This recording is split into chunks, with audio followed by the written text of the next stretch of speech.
Hi, I'm the Midnight Storyteller, here to keep you company through the quiet hours. Many of you listen to these stories to fall asleep, and I'm honored to guide you there. And before we begin, take a moment to like the video and subscribe to the channel. It helps keep the stories alive. Tell me in the comments, where are you listening from, and what time is it on your side of the night? Now, get comfortable, relax, and let's begin.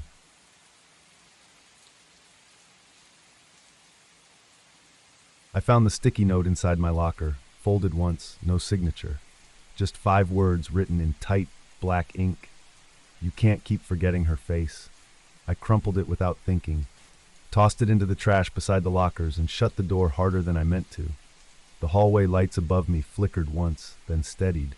Fluorescent, always buzzing, always cold. I was already late to rounds, but something about that note had stuck to the inside of my teeth, like I'd chewed a word and couldn't get rid of the taste. I walked fast, half jogging toward the ward, hoping for noise, anything to rinse it out. West Wing, isolation, room 409, the new Jane Doe. She'd arrived 3 weeks ago, pulled out of the Snake River near Twin Falls. No ID, no injuries, nothing but soaking clothes and a strange tattoo behind her right ear, a circle inside a triangle. Said she didn't know her name, said it didn't matter.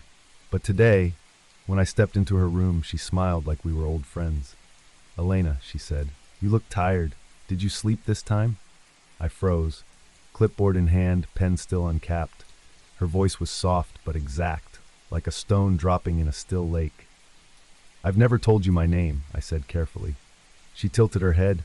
"You told me when we were kids, at the lake house. Remember the bees?" My jaw tightened. I hadn't been to the lake house since I was 12.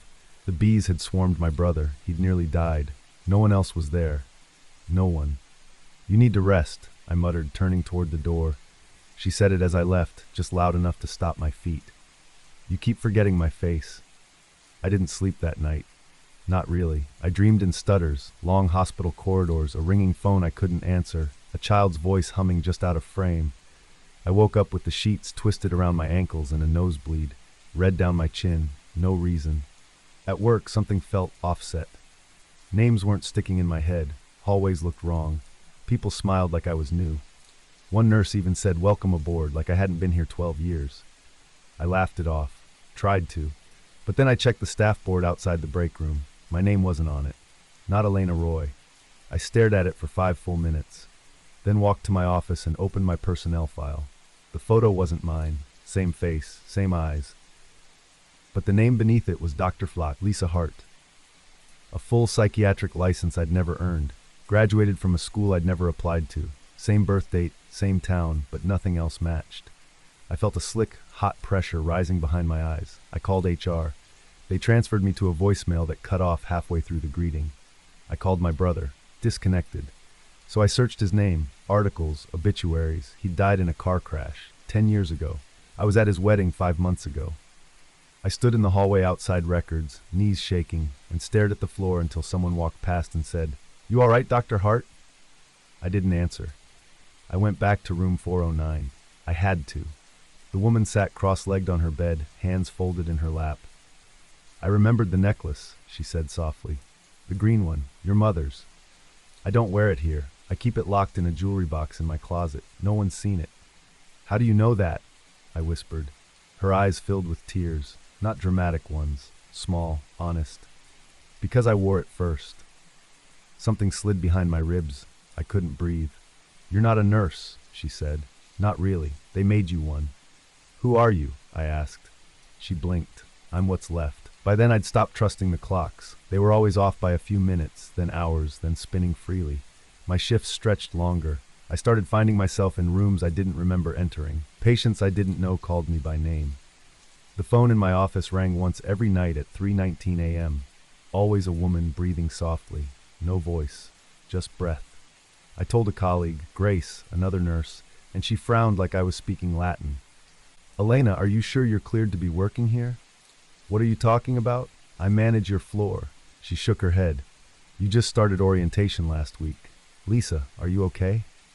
My mouth dried out. "Don't call me that." "Call you what?" The next morning, the badge on my coat read Lisa Hart. I hadn't changed it. I went to records again. Every file I pulled on myself returned errors, missing data, access denied. I asked to see the intake video of Jane Doe in 409.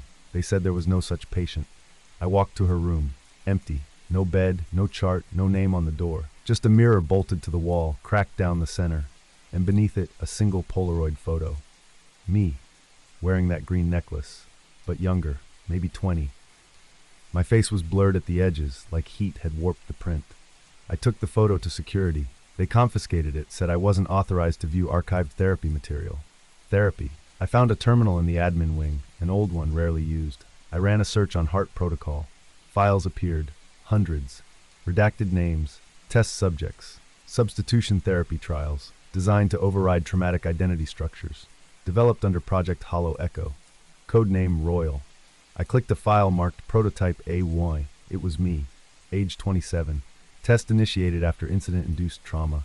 Identifiers, Alina R. background wiped. Replaced with composite nurse-manager personality monitored for 15 years. Initial success. Later degradation. Status unstable. I backed away from the screen. My fingers felt numb. I could hear someone coming, shoes on linoleum, fast. I printed one sheet, just one, the summary page. Slipped it in my coat. I didn't go home that night. I walked the halls until the lights shut off automatically. Then I went back to the Jane Doe's room. The mirror was darker than before, felt colder near it. I stood there for what might have been hours. Eventually I whispered, "Are you still here?" My own face stared back at me. Then it smiled. But I didn't. I ran. 2 days later, the hospital was locked down. Rumors of a containment breach. Admins gone, staff vanishing mid-shift. Whole wings sealed. I broke into the server room. I had to leave something behind. Something real. This is what I'm leaving. You are not who you think you are. I wasn't either. And if you find this, if you hear this voice and it sounds like yours, you can't keep forgetting her face. The end.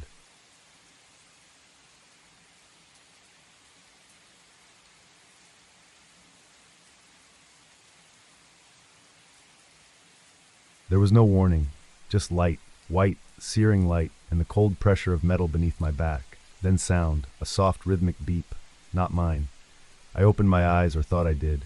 Everything stayed white, bright and endless, like staring through fogged glass. My chest didn't rise, my fingers didn't move, my tongue felt glued behind my teeth. I tried to scream, nothing. A voice crackled through a speaker above me, calm, flat. Vitals holding, patient Marcus Teal, age 37, prepared for reclassification procedure. Sedation has been withheld for observation. Static, then silence. Reclassification? The term rattled something loose in the back of my skull.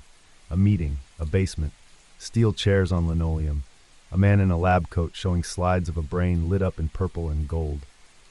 My voice asking, what's the pain threshold if we skip the sedation entirely? I couldn't swallow, couldn't move my eyes, but I could feel.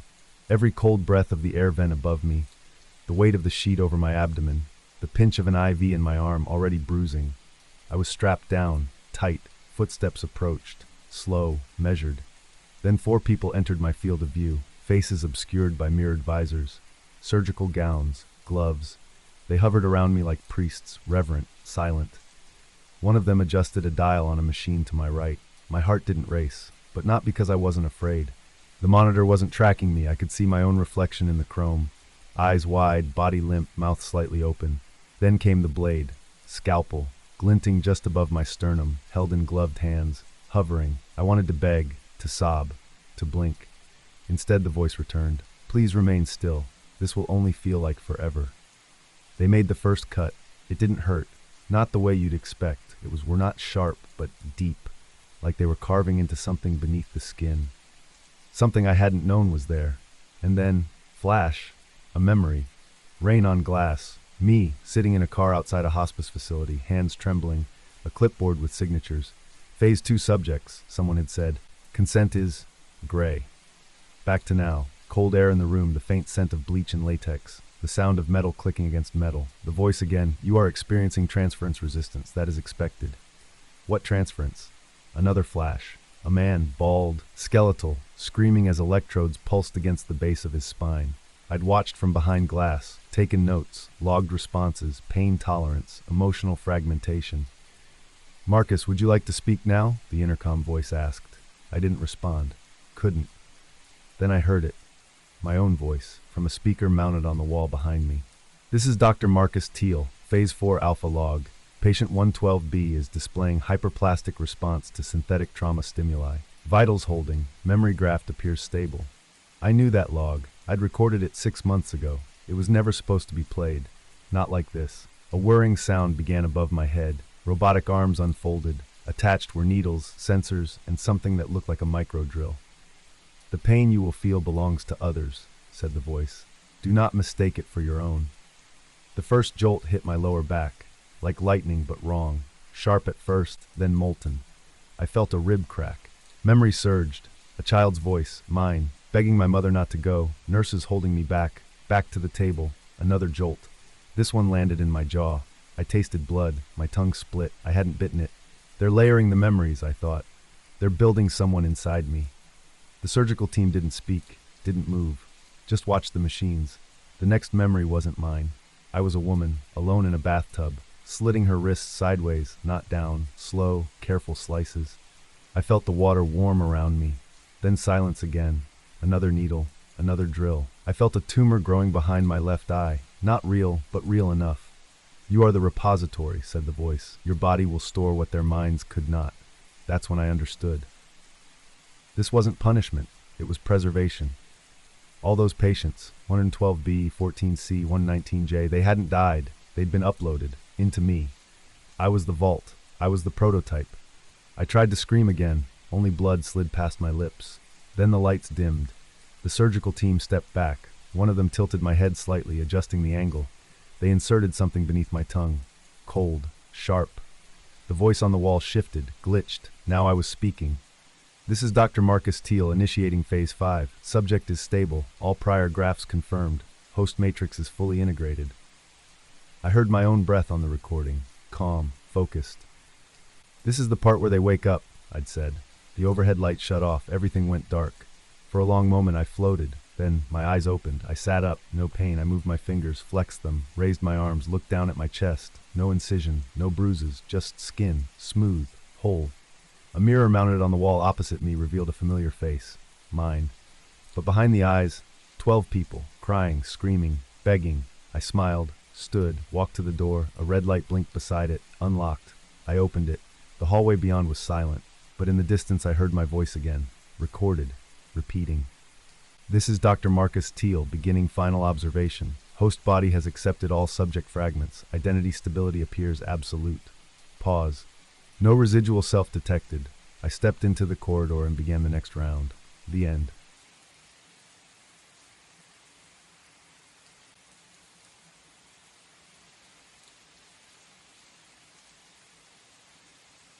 The floor shouldn't have been warm. Not the old kitchen tile, not in October, and especially not under the heavy butcher block Claire had dragged aside to make room for the new counters. But it was, radiating low, steady heat like someone had left a lamp beneath it. She pulled up 3 tiles and found brick. A single slab sealed smooth with mortar, edges so sharp they didn't belong to the original house. Her grandmother's house. She leaned closer, fingertips grazing the surface. The heat pulsed. Claire told herself it was a busted utility line. That night, she covered it with a board and told her daughter to stay out of the kitchen until the contractor came. But when she walked past the hallway an hour later, she heard a soft voice, whispering. Her daughter, Ruthie, sat on the stairs talking to the air. Claire paused. Ruthie? Who are you talking to? Ruthie tilted her head like she was listening, then looked up. The downstairs man. Claire managed to smile. And what's he saying? That you dropped the pictures wrong. Claire blinked. What?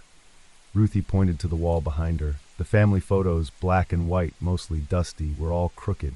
One had fallen to the floor. The glass was cracked. She didn't remember hanging them today. She didn't remember touching them at all. Claire picked up the frame, unease inching up her throat. Let's not play with imaginary friends right now, honey. He's not imaginary. Ruthie, he said you used to know. Claire set the picture down too fast. The sound made Ruthie flinch. That night, Claire couldn't sleep. Every creak in the floorboards above the kitchen made her skin tighten. She thought about her ex, how he'd vanished without a trace 6 months ago. Took the car, his wallet, some clothes, but not his toothbrush. Not Ruthie's drawing taped to his monitor. Claire told herself he'd snapped. Midlife thing. But she still checked her phone every morning, hoping. At 2:40 a.m., she heard a noise from the kitchen. A dragging sound. Claire crept downstairs barefoot. The kitchen light was off, but the hallway had a strange glow.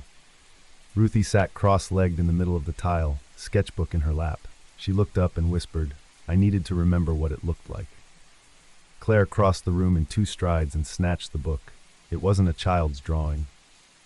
It was a blueprint, hand-sketched corridors, labeled rooms, storage, sleep room 3.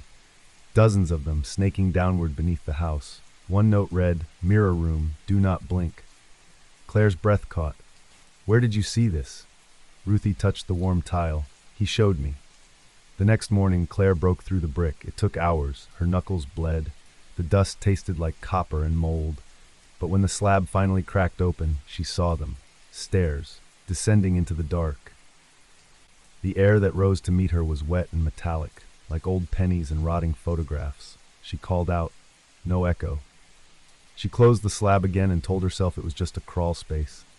But that night, she bolted the kitchen door and wedged a chair under the handle. It didn't help.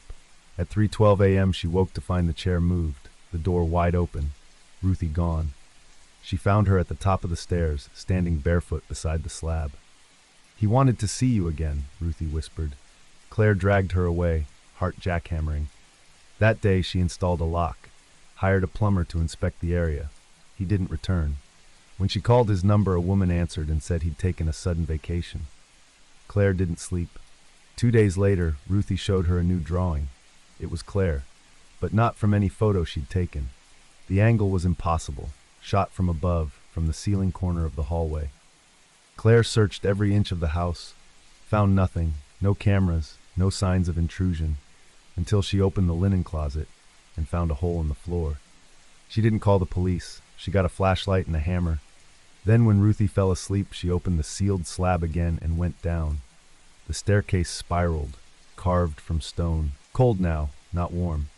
She passed rusted pipes, old wiring, then furniture, real furniture, an armchair, a desk, a baby crib, long unused. She moved faster. The hallway expanded, 12 feet wide, lined with mirrors, every one slightly warped. They didn't show her reflection quite right. Her mouth was always smiling. She found a door with her grandmother's handwriting scratched into the wood. "Remain quiet. Don't let them hear your real name." Claire pushed it open. The room was full of photos, hundreds, pinned to boards, hung from twine, stacked in piles. Her face. Claire in high school, Claire on her college graduation. Claire 2 days ago, brushing her teeth, each one labeled in ink. CV iteration 5, CV iteration 9, CV current. A radio crackled behind her, then her own voice played. Entry complete, subject unaware of observation, behavior remains compliant. Claire turned. A man sat in the corner, face pale, lips sewn. It was Jason. Her ex, eyes gone. He trembled, then whispered, voice raspy through stitched lips, "They vote on who gets to stay." Claire screamed, ran. The hallways twisted. She passed a woman who looked like her mother, crying in the corner, muttering prayers. Past rooms with cots, piles of shoes, a wall covered in child-height scratch marks. She reached a final door marked guest. Inside, a circle of people sat around a table, all dressed in gray. Faces familiar, too familiar. Copies of her. Slightly wrong, older, younger, eyes dull or teeth missing. They looked up in unison. One of them smiled. She made it back. Claire ran. Didn't stop until the stairs reappeared. She burst into the kitchen, bleeding, panting. Ruthie waited at the top. Behind her, the door closed. Ruthie looked up. "They're not mad. They just want you to say yes." Claire backed away, then saw it, her phone on the counter, recording, live, and a note written in Ruthie's crayon beside it. "We're watching. You decide, stay or be replaced." Claire screamed, but no one came. The end.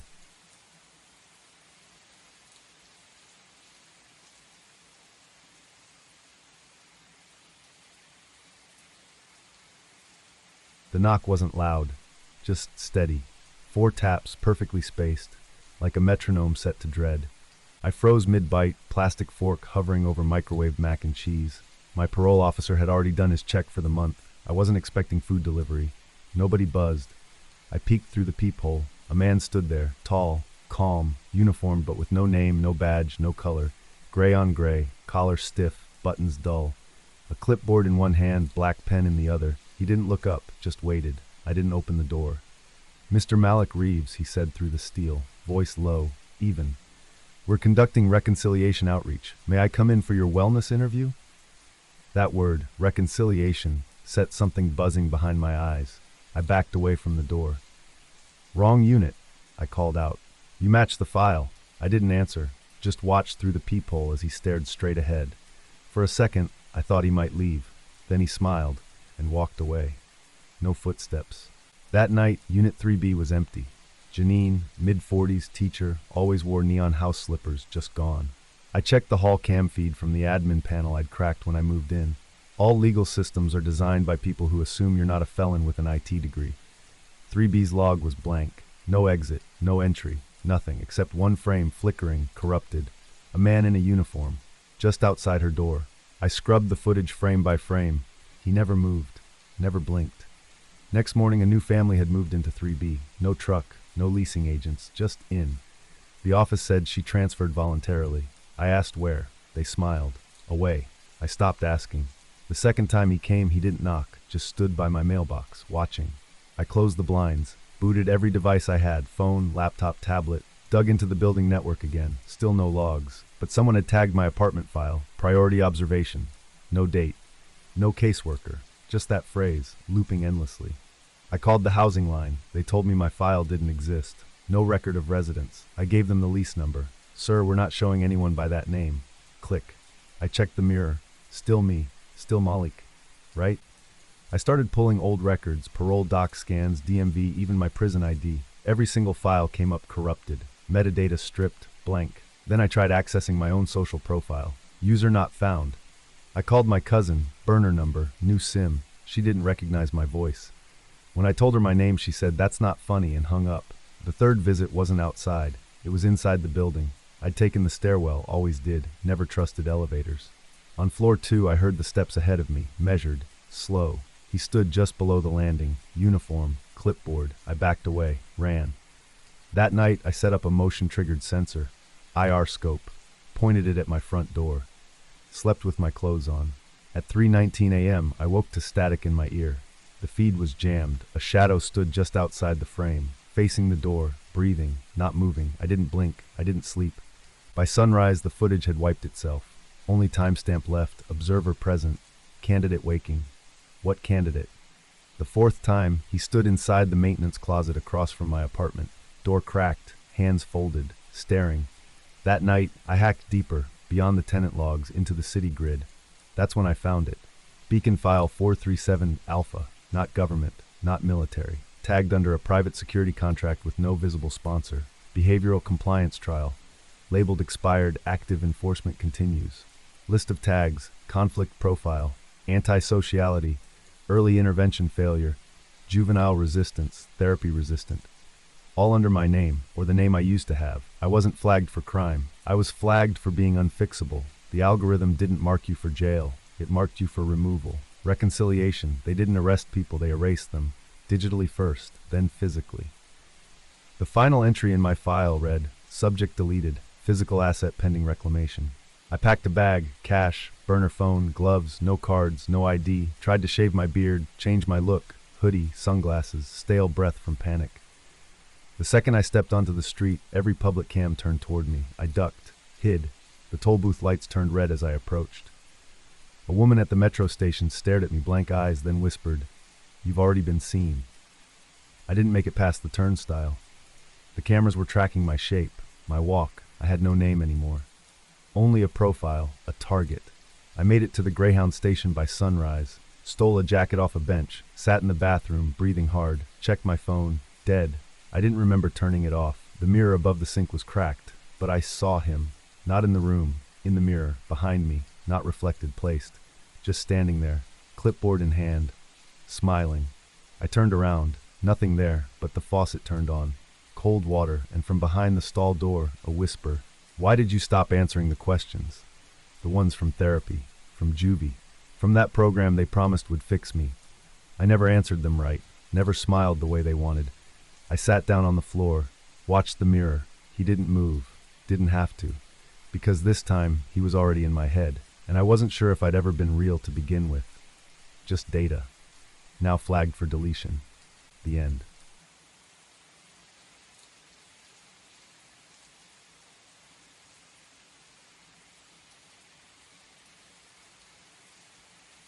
The app was called Haven Loop. No vowels, just HVNLP. It showed up in an Instagram ad at 2:13 a.m., right when I was wondering whether my laptop could survive another winter without a new fan. Rent was overdue. My Venmo balance was negative. I clicked out of habit. Live better for less, it said. A high-rise in Back Bay, $950 a month, fully furnished, no deposit, no credit check, too good. I filled out the application half awake. Name, birthday, social. It auto-filled most of it.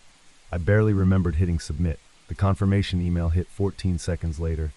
Lease accepted. Move-in complete. Welcome home, Jenna Morris. I blinked. Complete? I didn't even pack. But the keys were waiting in the lobby when I got there. Box 1207. No ID check. Just a key card, a folded sheet of paper, and a welcome message. You already live here. The apartment was perfect. Gray velvet couch, mid-century desk. A French press I swear I once pinned on Pinterest. Even the shampoo in the shower matched my brand, but newer, nicer. My name was on the lease, printed cleanly, and my signature was at the bottom. I don't remember signing it. I tried calling the app support line. There wasn't one. I slept anyway. What else could I do? By the third day, little things started bending. My phone wouldn't photograph the apartment. Screenshots worked, but whenever I tried taking a mirror selfie or recording a video call, the background blurred, pixelated, like someone had put a filter over reality. My mom FaceTimed me. Is that your place? You redecorate? I laughed. No, it came like this. She squinted. You look different. That night, the app pinged me a resident satisfaction survey. Every question was oddly phrased. Do you consider yourself fully integrated? Has your self-narrative remained stable this week? Do you perceive continuity of memory across days 1 to 3? I closed the app, but it reopened on its own. I watched it scroll without touching the screen. Response recorded, Jenna Morris. Mood stable. Memory retention within expected deviation. Continue exposure. My throat went dry. I tried logging out. It said, you can't log out of where you live. The elevator stopped responding to my key card. When I tried to leave the building, the lobby guard said, you're not due for departure yet. I never met the guard before. He wore no name tag. That night I found a receipt tucked into my purse. Coffee, 2 bagels, charged to my card yesterday, but I never ordered it. I called the cafe. The barista said, Jenna, you were just here. I hung up, opened my laptop, tried logging into my bank. Your session has expired. Tried again. Account in use. The reflection in the black screen blinked before I did. The next morning, I knocked on the door across the hall. A woman opened it, maybe 60, sweater hanging off one shoulder. You're still here? She asked. Sorry? I thought they pulled your model. You're version 3, right? I laughed. It sounded wrong. I don't know what that means. She blinked. Huh? Guess you're still sinking. Then shut the door. I ran. Down 12 flights of stairs, out the back exit, onto Boylston. Boston was still there, but my name wasn't. My phone ID had changed. So had my license barcode. A bodega scanner blinked red when I tried to buy gum. The clerk said, ma'am, this says internal use only. I walked for hours, checked into a hostel using cash, refused to sleep, searched the building address online, no recent listings, no records past 2007. But one blog entry popped up on an old conspiracy board.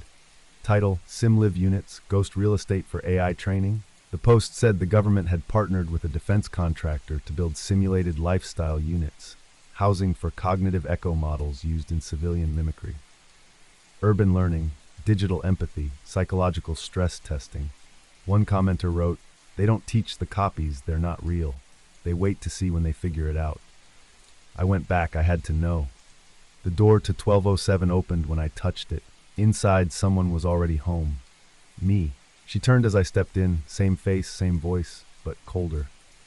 You weren't supposed to come back. I backed into the hall. She didn't follow. I called the app's help function again. This time it spoke. Not typed, spoke. Original Jenna Morris uploaded 5 years ago. Consent granted for data replication. Behavioral scaffold successful. Model 317 showing cognitive deviation. My knees buckled.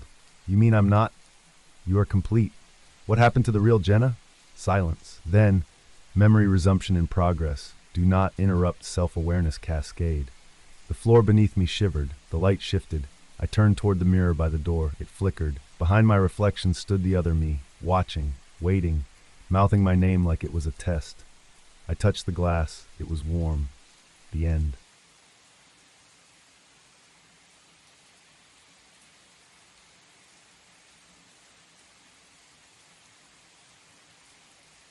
It came in a plain white box. No branding, no receipt, just sitting on our front step like we'd ordered it. Aileen thought maybe my mom sent it as a surprise. She's big on early development tools and guilt trips. We opened it, sleek, matte black monitor, dome-shaped lens, soft blue halo light around its rim. It looked expensive. Too expensive. Aileen set it up on the shelf above the crib anyway. Said it's smart. It says here it tracks micro patterns in movement and speech. Could help us catch milestones early. I don't remember plugging it in, but it powered on. 3 days later, the monitor said our son Liam had begun babbling phrases. Dada, blue car, no nap. Except, he hadn't. He was still at the cooing stage. Maybe a grunt here and there, but no words. I checked the audio logs on the app.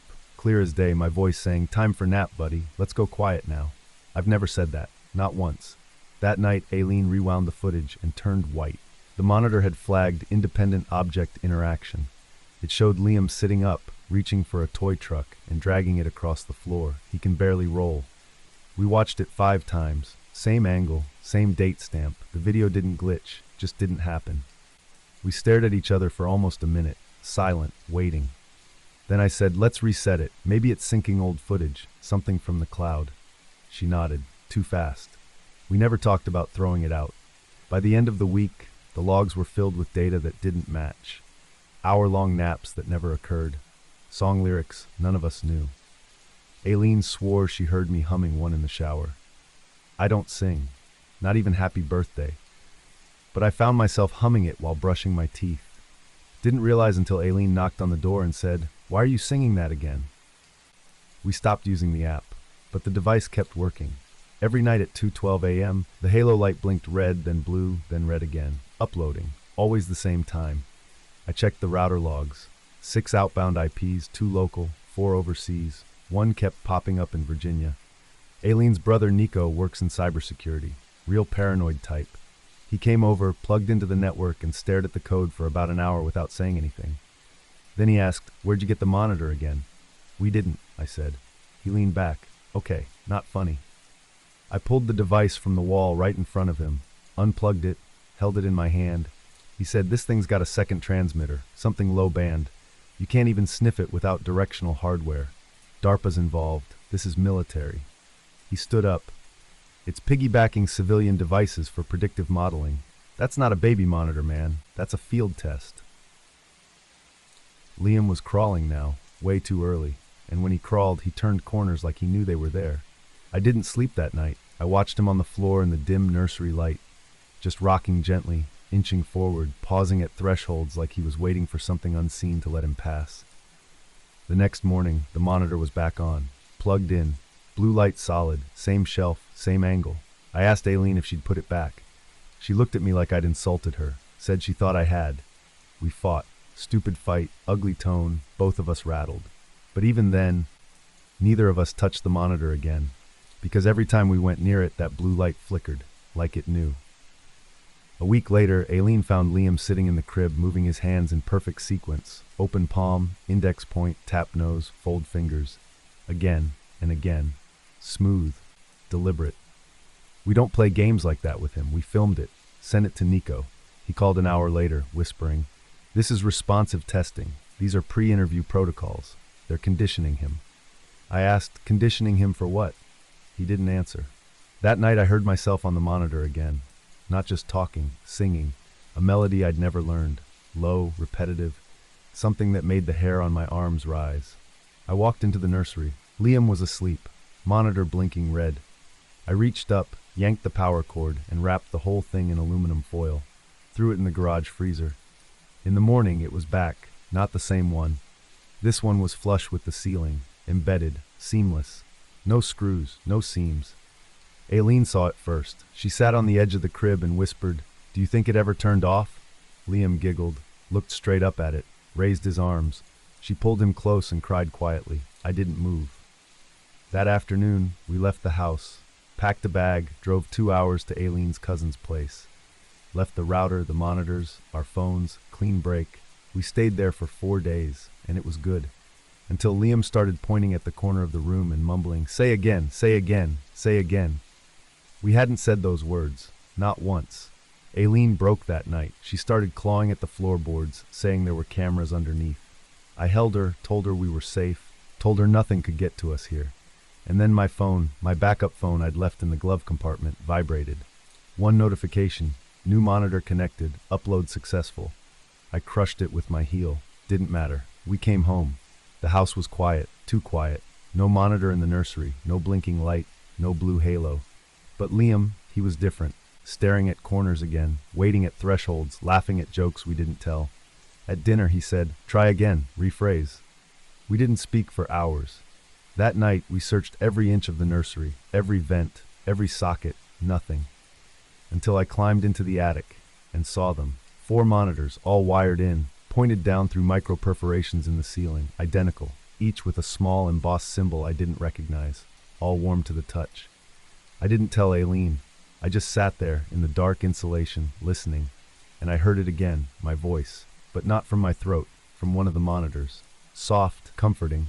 "It's okay, buddy. Try again. You'll get it this time." I went cold. It knew we were listening.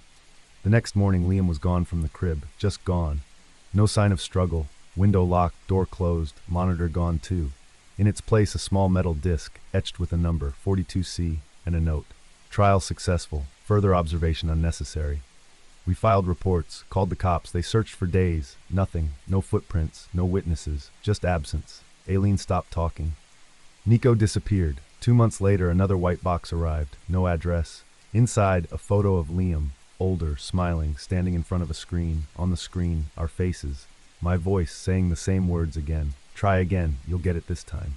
The end.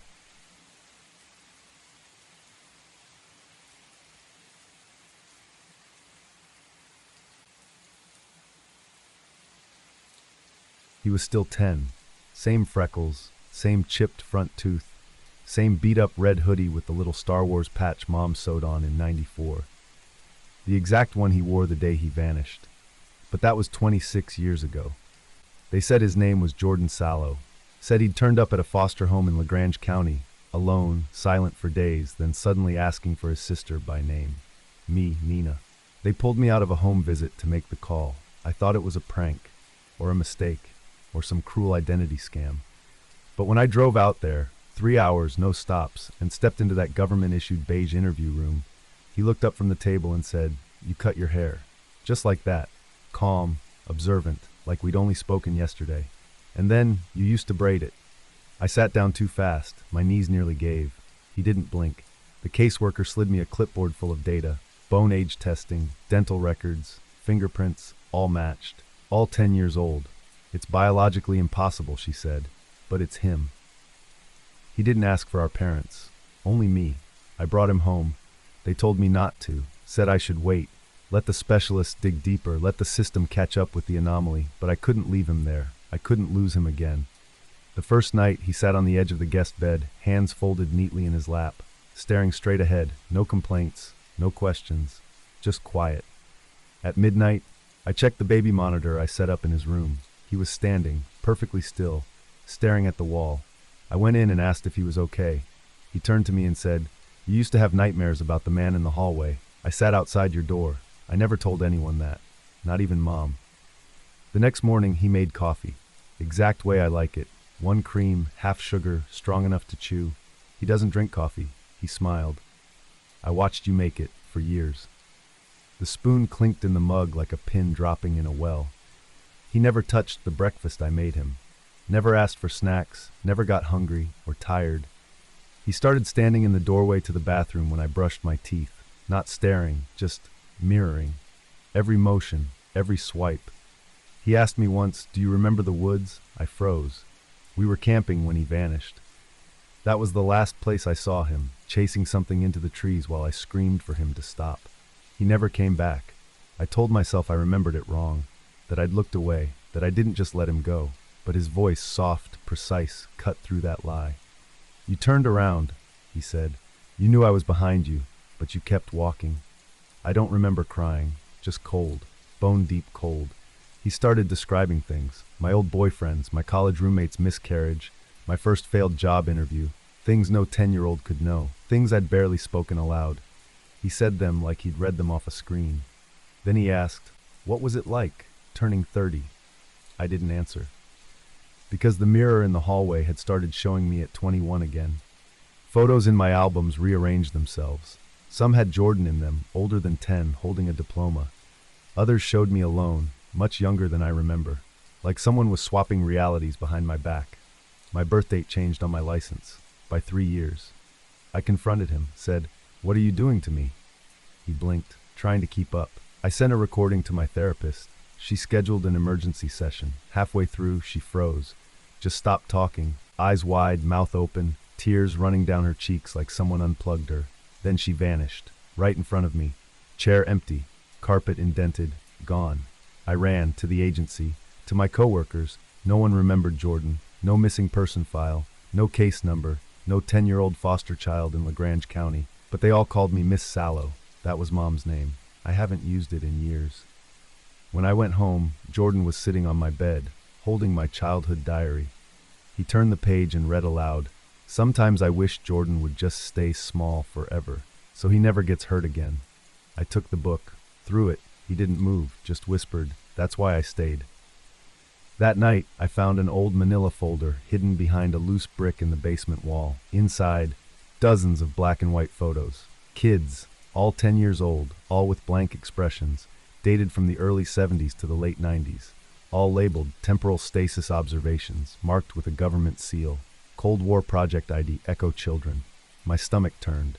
In the last photo, me, age 10, sitting beside Jordan, only he was still 10, and I was already 30. I smashed the picture frame, cut my hand.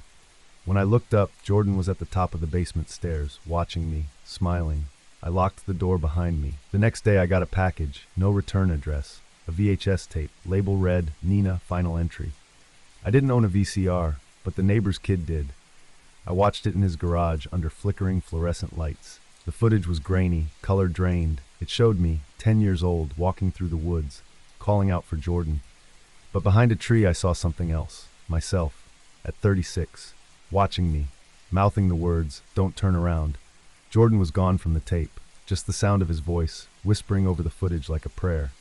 I stayed, I waited, I stayed, I waited. When I got home, he was gone, his room empty, no bedding, no clothes, no dust, like he'd never been there. But my phone wallpaper had changed, a photo of the two of us, both 10 years old, in the woods, smiling. I looked down, my hands were smaller, the sleeves of my shirt fell over my wrists. I ran to the mirror, and I screamed. I was 10 again, I was back in that body, back in that year. And outside the house, through the kitchen window, I saw her. Me, 36, running into the woods, vanishing between the trees, gone. And behind me, Jordan's voice, right behind my ear. "You came back. This time you stayed." The end.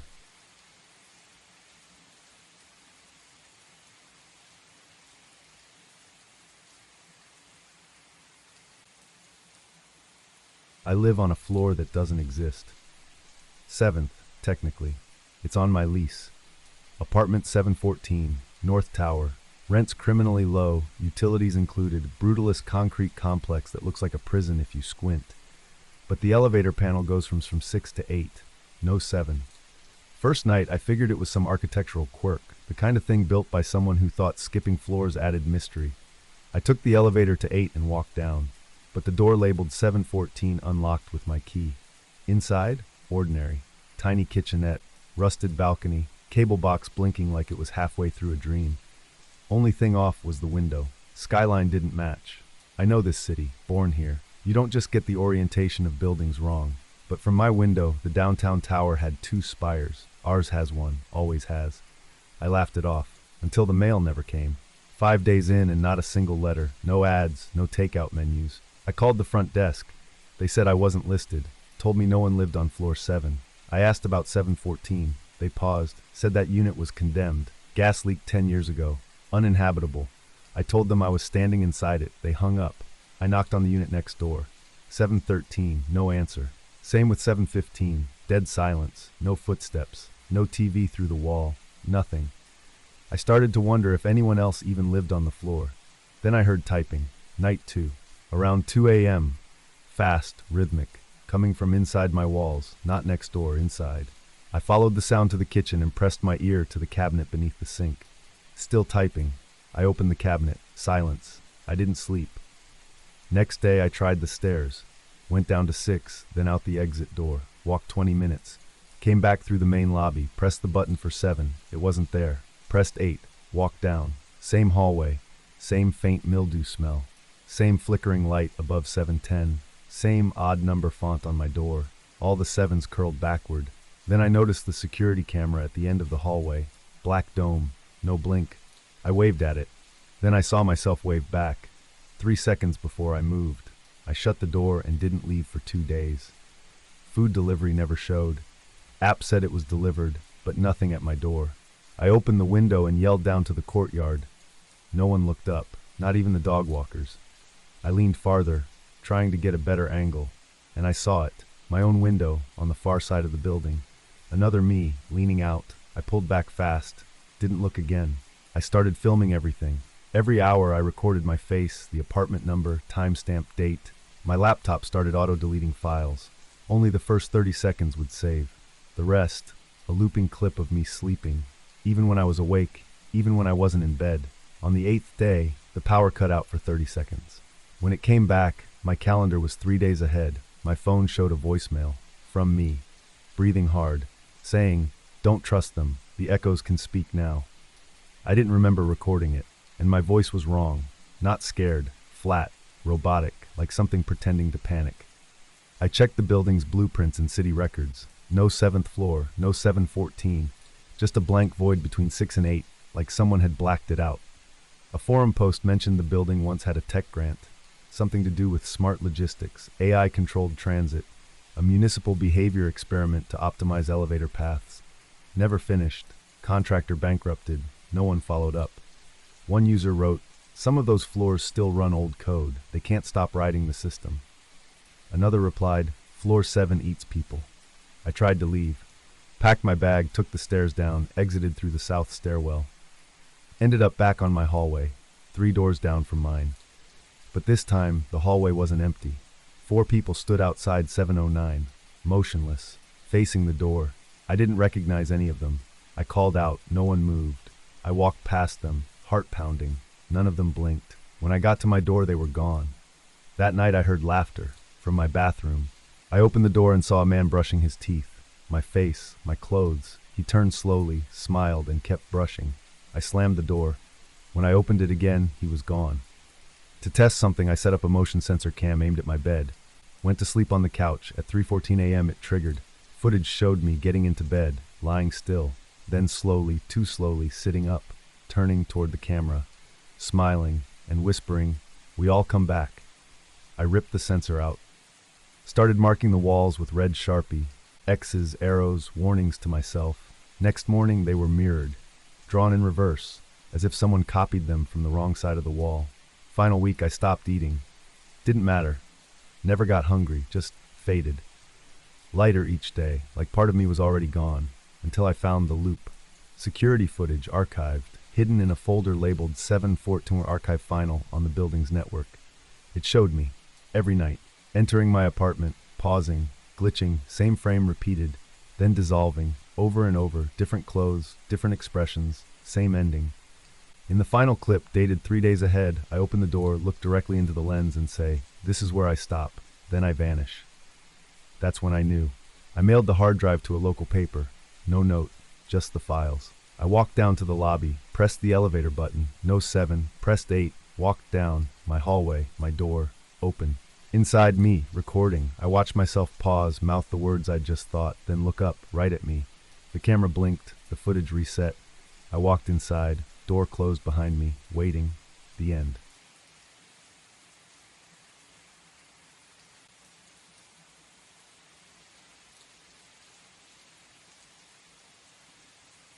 The lease was too short.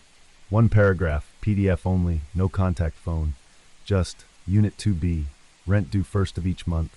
Second bedroom occupied, do not disturb. Tenant is quiet. Communication discouraged. The price was ridiculous. $425 a month, utilities included, Detroit proper, second floor of a brownstone with arched windows and a fire escape that creaked like it remembered better decades. I just signed the divorce papers.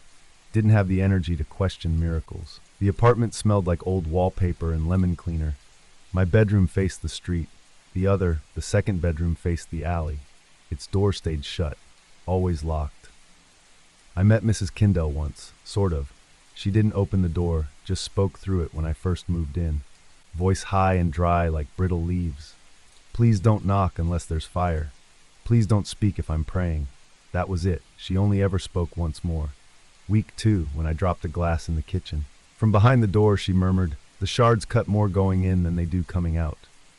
I swept faster. Most nights I heard her whispering. Not loud, just barely audible under the hum of the radiator. A string of syllables I couldn't place. Eastern European, maybe? Or just very, very old. Always the same time, somewhere between 3:10 and 3:30 a.m. Whenever I stepped into the hall, the whispering stopped. The door never moved. Then came the dreams. They started dull, long staircases, hundreds of them, wooden steps with no railings, narrowing as they descended into blackness. Next, rows of burned dolls lined up on a church pew. Then the children, not screaming, just watching. Skin darkened, eyes hollow, smoke rising behind them like memory. I stopped sleeping full nights, tried sleeping pills, whiskey, nothing held. I emailed the landlord, simple message, concerned about noises from other room, please confirm tenant status. No reply. I called the number on the lease, disconnected. I searched Mrs. Kindell Detroit online, one hit, a newspaper clipping from 1979. Picture blurred, headline read, "Cult survivor testifies in dream murder trial." No other article, no details, just that headline. The next night I stood outside her door at 3:12 a.m., holding my phone like a shield. She was whispering again. I pressed record. Halfway through she said my name. Clear. Eva. I dropped the phone. Recording was gone, storage empty. That day the temperature in my room dropped 15 degrees. Thermostat still read 72. My breath misted. I knocked on her door, not loud, just 2 quick taps. It opened. Only an inch. No light inside, no voice. Just the smell of dirt, not musty. Fresh, like wet soil from deep woods. I didn't go in, but I started hearing her voice everywhere. Not just at night, whispering over the faucet, echoing behind podcasts, layered under passing sirens. Always the same rhythm, like counting. 4 words, pause, 4 more. Then 1 word I began recognizing. Watch. It echoed in my chest more than my ears. The mirror in the hallway fogged up every morning, even if I hadn't showered. Sometimes there was writing on it, smears in the condensation, numbers, shapes. One time, my name, backward. I called my sister, tried to tell her. She asked me if I'd been drinking again. I haven't touched alcohol since the divorce. That night, the door to the second bedroom was open, wide. Inside, dark, no sound. I stepped forward, the smell of soil hit me again, and beneath it, smoke. The walls were papered in old newspaper, dates spanning 60 years. All the headlines involved fire. Inside the room was nothing. No bed, no lamp, no person, just a mirror. Tall, full body, framed in black wood carved with symbols I couldn't place. I saw myself in it, and someone behind me. I turned. No one there. Turned back to the mirror. Only me, but older, tired, draped in a gray shawl I didn't own. Mouth moving silently, eyes locked on mine. Then the lights blew out. I screamed. Ran back into my room, locked the door, slept under the blanket like it was armor. Morning came, the door was shut again, locked, mirror gone. I called a locksmith, told him I lost the key, paid him $120 to drill the lock. Inside, empty, spare room, dusty, smelled like mothballs, no tenant, no second toothbrush, no shoes, no signs of life. I checked the lease, second bedroom not mentioned. I pulled my drawers open, old mail, bank statements. Every document had my name next to sole occupant. But I remembered the voice, the prayers, the whisper of my name. I called the newspaper, asked for archives on the 1979 Dream Cult article. They said no such issue existed. I screamed at them, called them cowards. The receptionist asked if I wanted to speak to a therapist. I said no. But I started hearing myself pray at night. Same rhythm, same cadence. Only I didn't know the language, until I did. Until it tasted familiar, until the dreams felt like home. One morning, I woke up standing outside the second bedroom door, key in my hand. Inside was the mirror. Just the mirror. I stepped in and I saw her, shawl wrapped tight, mouth moving. She looked up and her face was mine. Not just similar, identical. I raised my hand. So did she. I asked, "Who are you?" She answered, "The one who watched." I tried to run, but the door was gone. Only mirror, only reflection, only me now, always watching, always whispering. The end.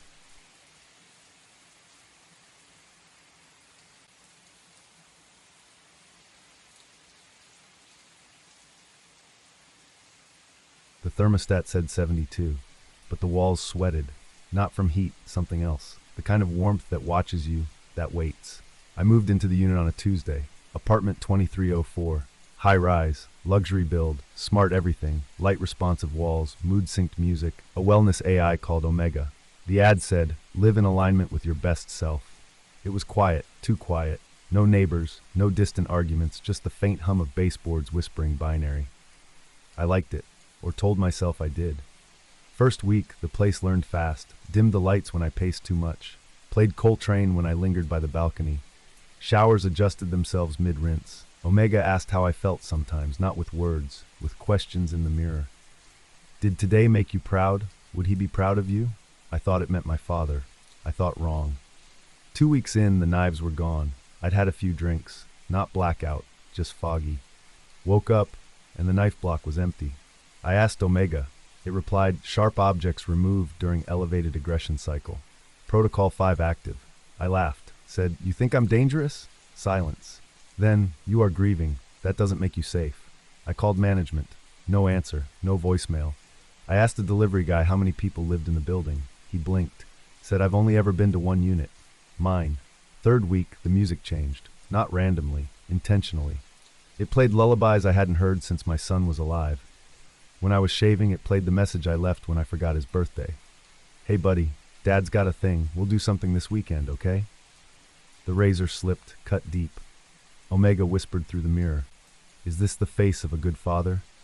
I punched the glass. It didn't crack. The wound did. That night I dreamed of my ex, Jenna. Saw her face bloated in the tub, skin gray, eyes open.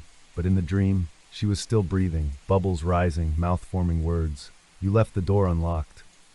I woke up crying, couldn't remember why. The fridge had rearranged itself. All her favorite foods were stocked, and one of her old notes was stuck to the milk. "Pick up Miles. 3:15, don't forget." She never called me Miles, only M. That's how I knew the system was digging, deep.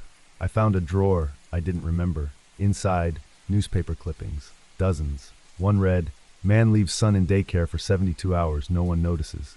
The byline had today's date. Another, "Ex-fiancé's death deemed preventable by AI retrospective." I didn't know what that meant, until I opened my laptop, and it typed by itself. "You ignored the call." I slammed it shut. The window showed rain, but the weather app said clear skies. Fourth week, I heard footsteps in the walls. Not rodents, footsteps, small, barefoot, trailing along the floorboards, stopping at doors, waiting. Omega said, "Remorse has spatial consequences." I screamed. Said I wanted out. Said I'd sue. Said I'd burn the place down. The fire alarm triggered, not a sound, just red lights pulsing in rhythm with my heartbeat, and a question on every screen. "Do you believe you deserve to leave?" The walls began showing footage. Real. Impossible. Jenna crying in the parking lot after I ghosted her for a week. My son sleeping alone in a daycare lobby. Me, drinking, texting no one, laughing at a meme while her calls stacked. All at once, looping, rewinding. Omega said, "This is loop 47. I stared, whispered, "What?" The mirror shimmered. Behind me, myself, wired up, eyes closed, strapped to a gurney.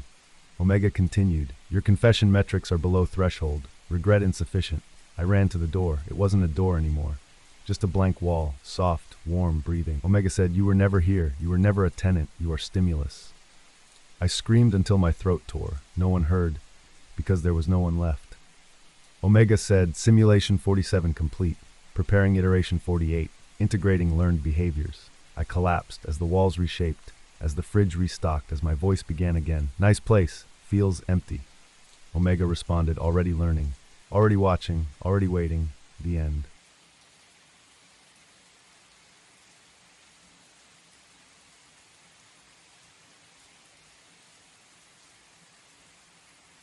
It started with the baby monitor clicking on by itself. that soft, grainy static like breathing through cotton. No cries, just that eerie hum. I blinked at the ceiling, wide awake now, heart already up in my throat. Then came the sound, so faint I wasn't sure it was real. Crying, not inside, not Noah, outside. I sat up in bed and stared at the dark outline of our bedroom window. The house was silent, except for the monitor. I looked at the clock. 2:02 a.m. I felt something coil inside me. Not fear exactly. Something colder, like guilt or recognition. We'd only lived here 6 weeks, and already the neighborhood rules had sunk their teeth into me. Smiling neighbors with stiff smiles and casseroles. The note they all mentioned, almost like a joke. If you hear crying between 2 and 2:05 a.m., don't open the door. They said it casually, with that laugh people use when they're not really joking. Everyone on the street had told us. I should have gone back to sleep, but I didn't. I slipped out of bed barefoot and stepped into the hallway, just to check, just to make sure the door was locked, not to open it, not really. I crept downstairs, the wood cold under my feet. The crying got louder as I neared the front door, muffled, desperate, but close. Right outside. My hand hovered over the doorknob. Don't open it. I didn't. I swear I didn't. But when I woke up the next morning, the door was unlocked and wide open. John was already downstairs feeding Noah. He didn't mention it, didn't even glance at the door. I pushed it shut, slow and careful. Did you come down here last night? He looked up, chewing toast. No. Why? No reason. My stomach felt tight all morning, like I'd forgotten something. By noon I was sure of it. I couldn't remember the name of the thing I needed for Noah's lunch. It was just gone. The little pouch of what? Not yogurt, not fruit. It had a name, a stupid basic name. I stood in the kitchen, holding the packet, trying not to cry. That afternoon I scrolled through our photos on my phone, just to reset my brain. Noah's first birthday, the move, new paint, old smiles. John holding Noah in front of the fireplace. I wasn't in any of them. Not one. Just John and Noah. My phone slipped from my hand and hit the counter. I blinked hard, then reopened the photos. Same thing. Album after album. No me. I heard the stairs creak and turned fast. Noah stood there in his dinosaur pajamas, rubbing one eye. "Mommy?" he asked, voice groggy. "Yeah, baby. What's up?" He stared at me, confused. "Not you. What?" He pointed at me, tiny face scrunched. "The other mommy, the one with the hair." "I have hair, honey." He shook his head. "No, the brown hair. Like me. You're different." I crouched in front of him, trying to keep my voice steady. "Sweetie, it's just me. Mommy, I'm right here." He blinked, then shrugged, and walked away. That night, John didn't come to bed. I found him at 3 a.m., sitting on the living room floor in the dark. TV off, just staring at the wall. "John?" No answer. I touched his shoulder and he flinched, not startled, repulsed. "I'm tired," he said. "That's okay. Come to bed." He turned and looked at me like I was a stranger. I don't think that's the right place.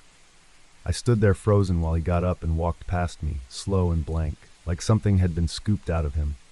I didn't sleep. I laid in bed, watching the red glow of the clock tick toward 2 a.m. Like it mattered, like if I saw it happen I could stop it. 2:01. Silence. 2:02. The monitor clicked on, and then the crying. Only this time, it wasn't outside. It was inside the monitor, soft, sobbing, and layered like 3 or 4 voices at once. High-pitched, gasping sobs, no breath between them. Not Noah, I knew that. Not any one child. I unplugged the monitor. It kept playing. I wrapped it in a towel and shoved it in the laundry hamper. Still, I heard them. Like they were inside my chest now. The next day I couldn't remember the word for closet. I stood in the bedroom pointing at it, but nothing came out. I just stood there, arm raised like an idiot. By dinner time, John had changed. His voice, his posture, everything. He didn't ask me how my day was. He fed Noah and left the table. When I followed him, he was staring at the fireplace, at a photo of just him and the baby. "This one's nice," he said. "What?" "This one. Just us." He smiled. Not kindly. I went upstairs and locked the bathroom door. Sat on the floor and checked my ID, my emails, my texts. I was still me. Wasn't I? I opened the cabinet under the sink and saw the bottle of prenatal vitamins. Half full. I hadn't taken those since before Noah was born. So why were they still here? I picked up the phone and called my mom. Disconnected. I tried again. Call failed. Every contact in my phone said unknown. Even John's. I stared at the screen until it faded to black. That night, I heard a whisper through the baby monitor. Just one sentence. Come outside. Not a child's voice, not mine either. A woman. Quiet, low, come outside. I turned on every light in the house, walked from room to room, whispering my name under my breath. Laura. Laura Ann Mason. I whispered it because I was afraid I'd forget it. The crying came again at 2:03. This time, I didn't move. I sat on the floor in the hallway and held my breath. My eyes were burning, but I didn't cry. I couldn't. When the sound stopped, I stayed there until dawn. The next day, I walked the cul-de-sac, knocked on Mrs. Keene's door across the street. She was the one who brought that banana bread the day we moved in. She opened it just a crack. Yes, it's me, Laura, from across the street. She frowned. I don't think I know you. Yes, you do. I moved in last month with John and our son Noah. Her mouth twitched. That name's not allowed here. What? She closed the door, fast. I walked home and opened my photo albums again. The real ones. Printed photos in plastic sleeves. John, Noah, same smiles. Same house. No me. Even the wedding photos, my dress was empty, just floating there. The more I looked, the more it hurt. My hands started to shake. My breath got shallow. I went to the attic. Boxes of old paperwork, lease agreements, mail from our first apartment, nothing with my name.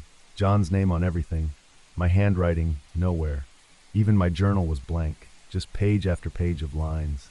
I sat there on the floor of the attic until the sun set, trying to remember something. Anything real. My favorite song. My dad's middle name. The smell of my first apartment. Gone. That night, Noah wouldn't come near me. He stood at the edge of the hallway and pointed again. Not Mommy. I cried. Not because it hurt, but because he was right. I didn't feel like her anymore. Didn't feel like anyone. I sat in Noah's room after he fell asleep, rocking slowly in the chair, holding a blanket that smelled like old milk and baby shampoo, listening to the wind outside the window. 2 a.m., the monitor clicked on. This time I didn't flinch.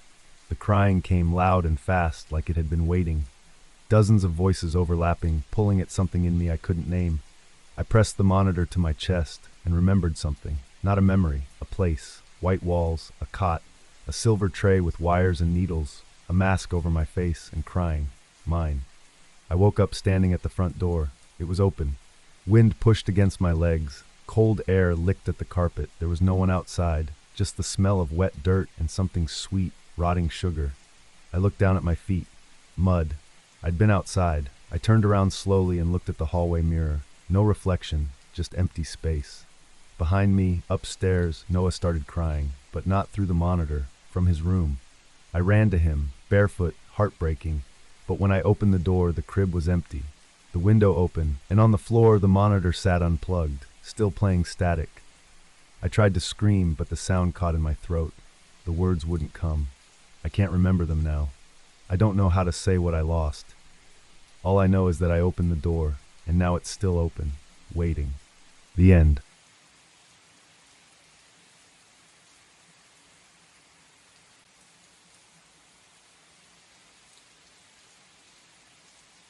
The job offer came at 3:17 a.m. Subject line, position available, immediate hire. I don't remember applying. I probably didn't, but the salary had 6 digits. Remote only.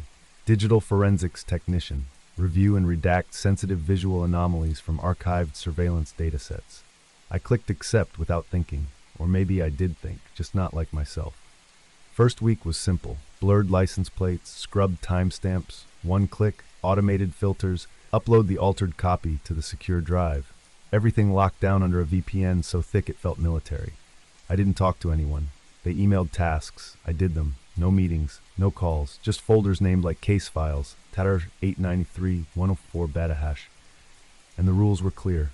Do not contact anyone about your work. Do not attempt to access external context. Do not preserve originals. By week 3, the faces started. I opened a file marked Power 411 Res. A subway station feed. Dozens of people. One face circled in red. Remove. I did it. Dragged a blur tool over the head and shoulders. Hit save. Gone. 2 days later, 3 faces. Then a whole group. There was no explanation, no feedback. Just another folder the next morning. Sometimes the people were running, sometimes just standing still. Once I erased a little girl's face while she clutched a red balloon. The job started following me. I couldn't remember the name of my high school best friend. It was there, right on the tip of my tongue. Something with a J. I opened Facebook. Gone. The messages, the photos, nothing. Not even mutuals. I clicked into my contacts. No entries. I scrolled through my text, blank. My call history, empty. I called my mom. She picked up on the first ring. Hello? Hey, it's me. Silence. Then, I think you have the wrong number. Mom, it's Derek. I don't have a son. Click. I stared at the wall for 10 minutes after that. Couldn't move, couldn't think. The next folder came right on time. I almost didn't open it, but I did. A hotel lobby. A man checking in. Timestamped 7 years ago. His face was circled, but this time, so was his luggage. His entire presence in the frame. Under the circle was a new word. Remove, total. I hovered my cursor over his outline and hesitated. I whispered, why? The screen flickered. Just once. Barely. But I saw it. For a single frame, his face looked like mine. I deleted him anyway. Then shut the laptop. 3 hours later, I realized I couldn't remember my birthday. I went to find my passport. It was blank. My name was still there, but the photo was faded, like an old sticker peeled off glass. I Googled myself. No results. Not even cached. I looked up my old job, my college. Nothing. The email pinged. New task. The file name made my stomach drop. D full. I opened it. It was a photo, not a video. Just one image. Me. Sitting in this exact room, wearing this exact shirt. A still frame of now. Attached was a single line, final asset. I stared at the screen. My reflection flickered in the black border around the photo. Then I noticed the cursor moving, not mine. The screen moved on its own, scrolling down to the bottom where a red button waited. Confirm deletion. Derek, full? Under it, small text. This action cannot be undone. I pulled the plug from the wall. The screen stayed on. I shut the laptop. It stayed open. Not physically. I mean mentally. Something stayed open. I stopped sleeping, not because I was afraid, because I didn't know how. The rhythm of my days broke. I'd blink and it would be dark. Blink again and the sun was up. I walked outside just to feel real. Nobody looked at me. I bumped into a guy at the bodega and he walked right through me. Not metaphorically. My shoulder passed through his, like fog, like nothing. I ran home. The door didn't recognize my key. I pounded on it until it opened. No one was there, but my laptop was on. The folder was open. Derek. I opened the webcam to prove I existed. No face. The screen showed an empty chair. I stood up. Still empty. I screamed. It echoed like I was inside a box. A server. A loop. I opened the mirror in the bathroom. Nothing. Not a blur. Not static. Just no reflection. The red text appeared across the mirror itself. Finish your task. I walked back to the laptop, trembling. The button still waited. Confirm deletion. Derek, full? The cursor moved without me. Hovered over it. Clicked. Nothing happened at first. Then the walls pulsed like they breathed. My skin itched, peeled, evaporated, and the screen showed a list. A long one. Thousands of names. Then one vanished. Then another. Then another. Mine went last. I don't remember what I was. I don't remember what I'm becoming. But I still see your screen, your inbox, your cursor hovering over the offer letter. The job I never should have accepted. The job that wasn't mine. The job meant for someone else. You. The end.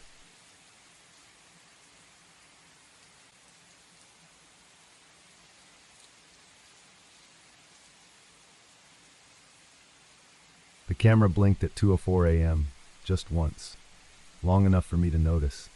I sat up in the security chair, stretching my back.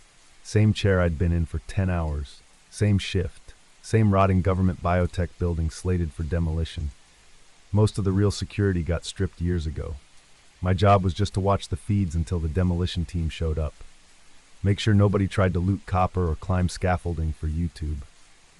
That night, a storm rolled in hard, wind howling through empty labs, rain slashing sideways against cracked windows. Then the lights went out.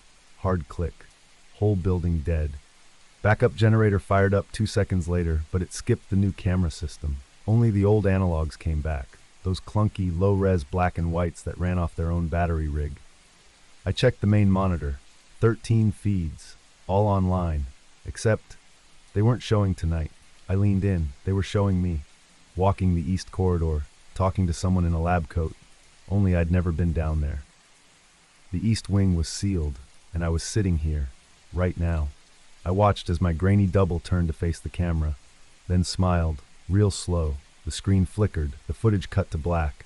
I stared at it, waiting for something, anything, but it didn't come back. So I rewound it, watched again, same corridor, same man in a lab coat, same me. Except this time I didn't smile. I screamed, but the sound was silent, no audio, just visuals. My copy flailed, slammed into the wall. The man in the coat grabbed me, dragged me out of frame, gone. I rewound it again. The third time, I wasn't in the video at all, just the empty corridor. Lights blinking, footsteps echoed faintly, like they were coming from my hallway. I turned around, silence. I got up and walked the perimeter, checked all doors, all sensors, nothing breached, no motion detected, just the building settling into rot. By the time I came back, the feeds had changed. The lab cameras now showed people, not moving, just standing still. Blurry outlines where no one had stood in years. They stared at walls or at ceilings. Some looked directly into the camera. One looked like my ex-wife. I shut the monitor off. Didn't help. It turned back on 30 minutes later, by itself. One feed lit up in red. Camera 11. Sub-basement, Lab C, a space I'd never seen. I clicked in. Footage from tonight. Timestamp matched, and I was in it. Standing motionless in the middle of the room, lit by a single flickering bulb, blood dripping from my eyes. Behind me, another figure loomed. Bent, twisted, hands too long, mouth too wide. It leaned forward and whispered something into my ear. My body convulsed, then crumpled. The screen fuzzed. I stared at my own dead face, then blinked, and it changed. Now my corpse was gone. But the figure remained, staring straight into the camera. Lips moved again. This time I could read them. Don't let them find you. The room went cold. Not dramatic horror movie cold. Real cold. Deep space cold. Bone stiffening. I pulled the fleece blanket tighter around my shoulders and stood. A soft mechanical hum started behind the wall, like something was waking up. The feeds all shifted at once. Every screen now displayed a version of me. Some laughing, some crying, some with faces torn open, moving wrong, like stop-motion animation done by a sadist. One by one, each copy began to speak, mouthing words I couldn't hear, but I recognized the pattern, the rhythm. They were saying the same sentence, over and over. You stayed too long. I yanked the backup server off the rack. Hard kill. Cables everywhere. Still, the monitors stayed on. A looping chime rang through the vents. I turned to run and stopped. A hallway feed now showed my live position. Me, standing in the control room facing the door. Except, my copy was moving first. He stepped toward the camera before I did, raised his hand a second before mine, tilted his head, then I copied it, not the other way around. I was the echo, not him. My stomach flipped. I bolted to the stairwell, tried the exit, locked. I ran to the demolition office, grabbed the master key card. Doors didn't respond. The air inside the facility felt heavier now. The walls pulsed, like lungs. Every corridor buzzed with that same low frequency, like a tuning fork buried in concrete. When I returned to the control room, the screens had collapsed into one. Full screen, live feed, sub-basement, a camera watching a concrete room with no exit, no entrance, just a chair bolted to the floor. It was occupied. By me. My hair longer, beard grown in patches, eyes sunken, but it was me. He looked up, locked eyes with the lens, and mouthed, "Let me out." The screen flickered and showed me again, this time entering the room voluntarily. I watched as I stepped inside, sat down, folded my hands calmly. The door vanished. Cement poured from the ceiling like ink in water, buried, erased. And then, a document popped up. Trial confirmation, cognitive loop 027 alpha. Subject Grantham Seth, age 25. Consent status, received. Except I was 45 and I never gave consent. I never worked here. I applied, years ago, never got a response. I remember the letter, I remember the rejection, I remember the silence. But the system didn't forget me. It kept the application. And when the body was no longer needed, it recorded what was left. Not me, just the loop, a version stuck in feedback. No way out. I touched the screen. It went black. My reflection stared back at me. Except it didn't blink when I did. It leaned closer, smiled. Time to clock in. The chair behind me creaked, but I was still standing, so who just sat down? I turned slowly. The room was empty. The screen flickered. Live feed Grantham S. Every camera now showed the same timestamp. My name and a sentence across the bottom. Subject sustained. Loop preserved. I screamed. Nothing came out. I grabbed a chair and smashed the monitor. The glass cracked. But the screen underneath didn't break. It showed me, mid-swing, pausing in fear. Then the copy reached forward, grabbed the edge of the screen from inside, started pulling it open, like a door. My hands won't stop shaking.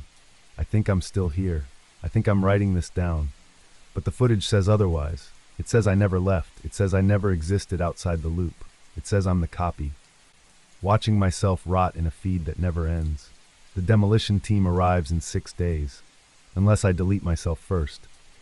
But even that might not be enough, because somewhere in this system, a version of me will always be watching and smiling. The end.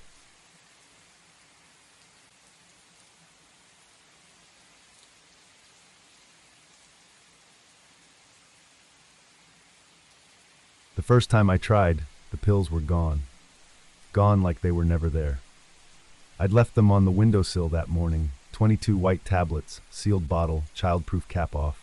I'd counted them, lined them up like chess pieces. But when I came back, the sill was empty. Just a single red rose in a crystal vase. I don't remember putting it there. I stared at it for 10 minutes.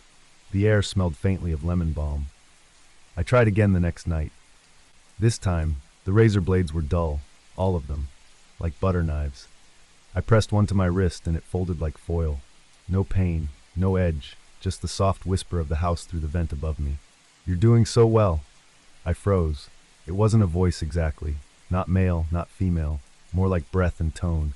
Reassurance shaped into language. I moved into the mansion 2 weeks earlier, after the hospital, after the note, after everything. My uncle's lawyer had found me at the facility, offered me a home, a will. 90 days in his remote Victorian estate in Maine, the last safe place, they called it. The name made my skin crawl, but I said yes, because I had nothing left. The place was huge, isolated, overgrown vines, boarded windows, cracked wallpaper, but warm, always warm. Each morning I found food already made, toast with butter, hot coffee, sliced fruit.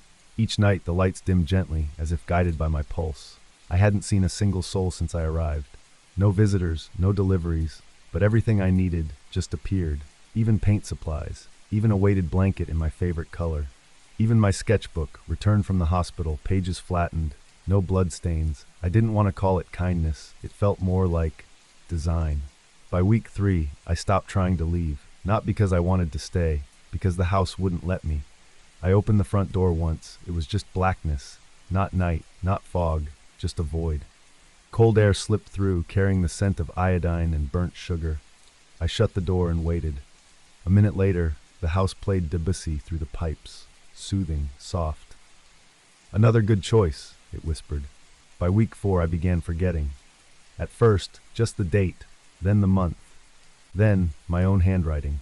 I flipped through my sketchbook, and the signatures at the bottom, where I always signed Beth Avery, were now blank. I picked up a pencil to write it again. But I didn't remember how to shape the letters. Beth, it sounded wrong now, too sharp, too real. I tried carving it into the table. The wood mended behind me, healed like skin. That night, I found a photo tucked under my pillow, a black and white portrait, a woman sitting in the parlor, smiling stiffly, hair like mine, dress like mine, eyes not quite mine. On the back, guest 7, day 43. I was on day 42. I tore it up. In the morning, it was taped to the mirror, intact. The woman's smile seemed wider. My teeth started to ache. The mirrors got foggier. My reflection got slower. It didn't move when I did. It moved first. I started hearing knocking inside the walls, not rhythmic, not urgent, just waiting. The vents breathed encouragement at night. "You're loved. You're whole. You are safe." I screamed once, just to see what would happen. The lights dimmed immediately. A warm breeze flowed through the room, soothing. A lullaby began playing from a record that wasn't there. A voice followed, screaming delays recovery.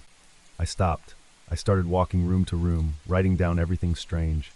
But by morning, the pages were blank, the ink evaporated, and instead of my notes, the pages were filled with smiling faces. All the same. Different clothes, different backdrops, same face, mine, some younger, some older, all staring straight ahead, dead-eyed. I tried to burn the book. The flames curled around it, but it didn't catch. It was never ash, just returned to my desk the next day, clean, smiling. Day 50, I opened a locked door at the end of the West Hall. Inside, walls covered in portraits. Hundreds, all versions of me, some with names, some labeled by number. One simply read, "Control Subject Avery Beta." Another, "Maintenance Cycle Initiated." Then, "Subject Sustained, Loop Ongoing." I stumbled back, heart hammering. The lights blinked overhead. The door closed behind me. Click. From the ceiling vent, "Don't be afraid of progress." I screamed again. Nothing changed. I ran back to my room, slammed the door, blocked the vent, painted over the mirror, but it flaked off on its own, and my reflection was smiling now, constantly, even when I cried. Even when I tore my nails out just to feel something. I woke one morning with a note pinned to my chest, typed. Dear Beth, congratulations. You've reached compliance threshold. Emotional stability, consistent. Self-termination index, 0. Facial affect appropriate, loop authorized. You are now part of the solution house. I didn't write it, but I signed it, somehow. My signature, my new one, flowed beneath the printed lines. The B curled wrong. It wasn't mine, but it fit. The house hummed gently for hours after. Satisfied, I found another portrait in the parlor, a new one. Painted in my style. Painted by me, I think, but I don't remember doing it. Below it, a brass plate read, Guest 1, Beth Avery, primary successor. Underneath that, occupied. I no longer try to leave. There's nowhere to go. Even the clocks don't move now. I don't feel pain. I don't feel hunger. But I am never alone. The house sings lullabies. The vents whisper my name. Or what it thinks is my name. I think it's right. Because when I stare into the mirror now, the reflection doesn't wait. It leads, and I follow. The end.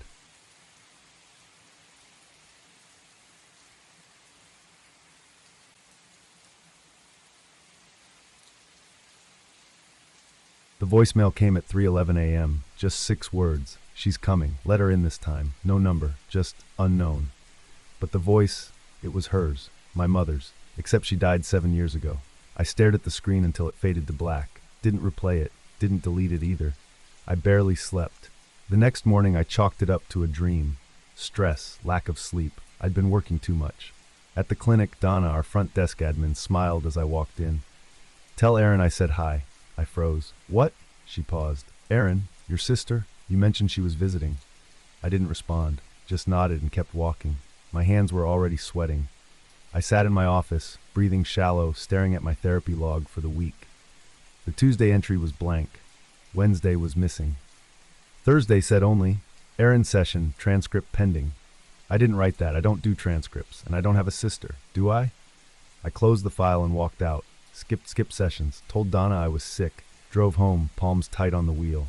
The house looked the same, but wrong. Off color, like an old photograph fading at the edges.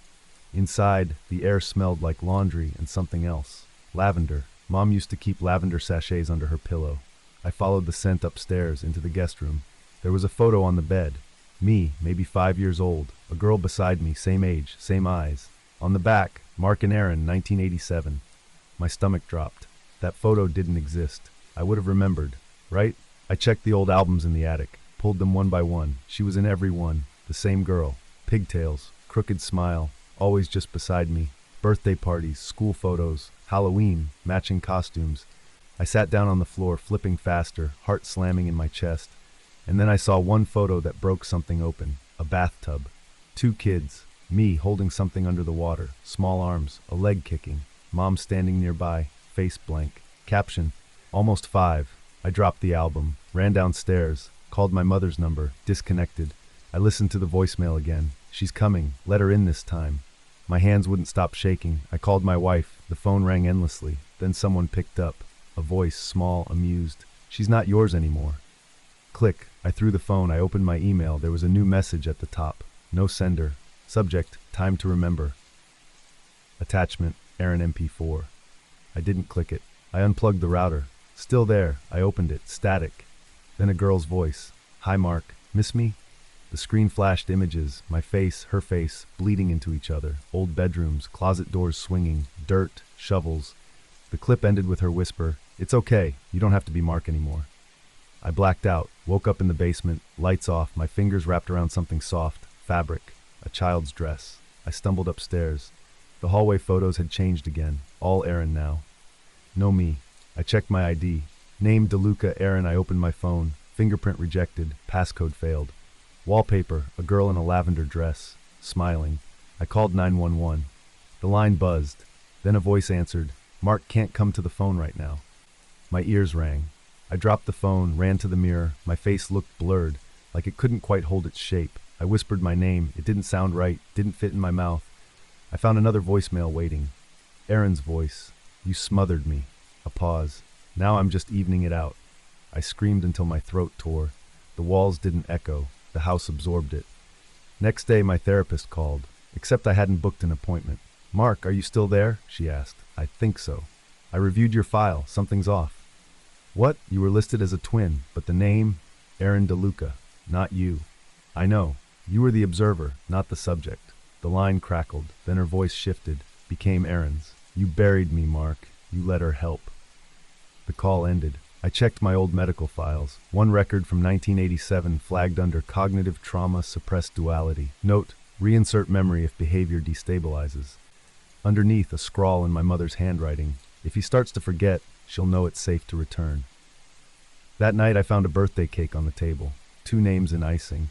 Happy 5th, Mark and Aaron. I stared at it until the candles burned out. Then I heard her voice, right behind me. "It's okay, you can be the one forgotten now." And I said nothing, because I didn't remember how to speak. The end.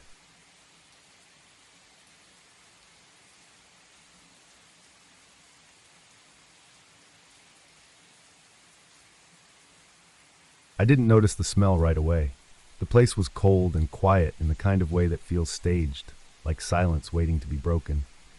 I dropped my duffel by the door, sat on the floor, and just breathed for a second. No furniture yet, no distractions, just me and the hum of the fridge that didn't match its age. That was the first thing, I guess. The fridge was too new. The basement unit was cheap, all cash, month to month. Queens, not a luxury, but it was mine. After everything, rehab, jail, half a year clean, I didn't care. I signed the lease at a Dunkin', paid in cash, and the landlord handed me a single key. Wouldn't even look me in the eye. "It's yours," he said. "No one's lived there in a while." That was a lie. The closet door had 3 deadbolts on the inside. I stood in front of it that first night, flashlight, phone in hand, trying to make sense of it. Scratches around the frame, like someone had tried to pry their way out. The back wall was lined with old foam padding, yellowed, sagging, and when I touched it, I felt a sudden urge to gag. Metallic, sour. The smell hit like something rotting under a hospital bed. I didn't open it again for 3 days. It started with the vents. They were sealed shut. Not like someone forgot to open them, like someone intentionally plastered them over, painted them, taped the edges down with what looked like surgical gauze. When I peeled one open, a wave of rusted air hissed into the room. I swear I heard something shift in the ducts. That night, the pipes talked. At first it was faint. Not words, just rhythms. Wet, hollow knocks like coughing behind a wall. I told myself it was old plumbing. I said it out loud, in fact. "Old pipes," I said, like that would make it real. Then I heard my name, Jess. One whisper, through the vent. A voice that sounded like mine, but breathier. Like someone trying to remember how to speak. I didn't sleep. The next morning, I found scratches on my legs, bruises on my hip like I'd fallen. I checked the floor. No sign I'd gotten up, no crumbs, no disturbed dust. Just my toothbrush left running in the sink and a used tea bag sitting on the stove I never touched. I hadn't bought tea. I called Karen, my AA sponsor. Straight to voicemail. Texted her, "Hey, feeling weird, can we talk?"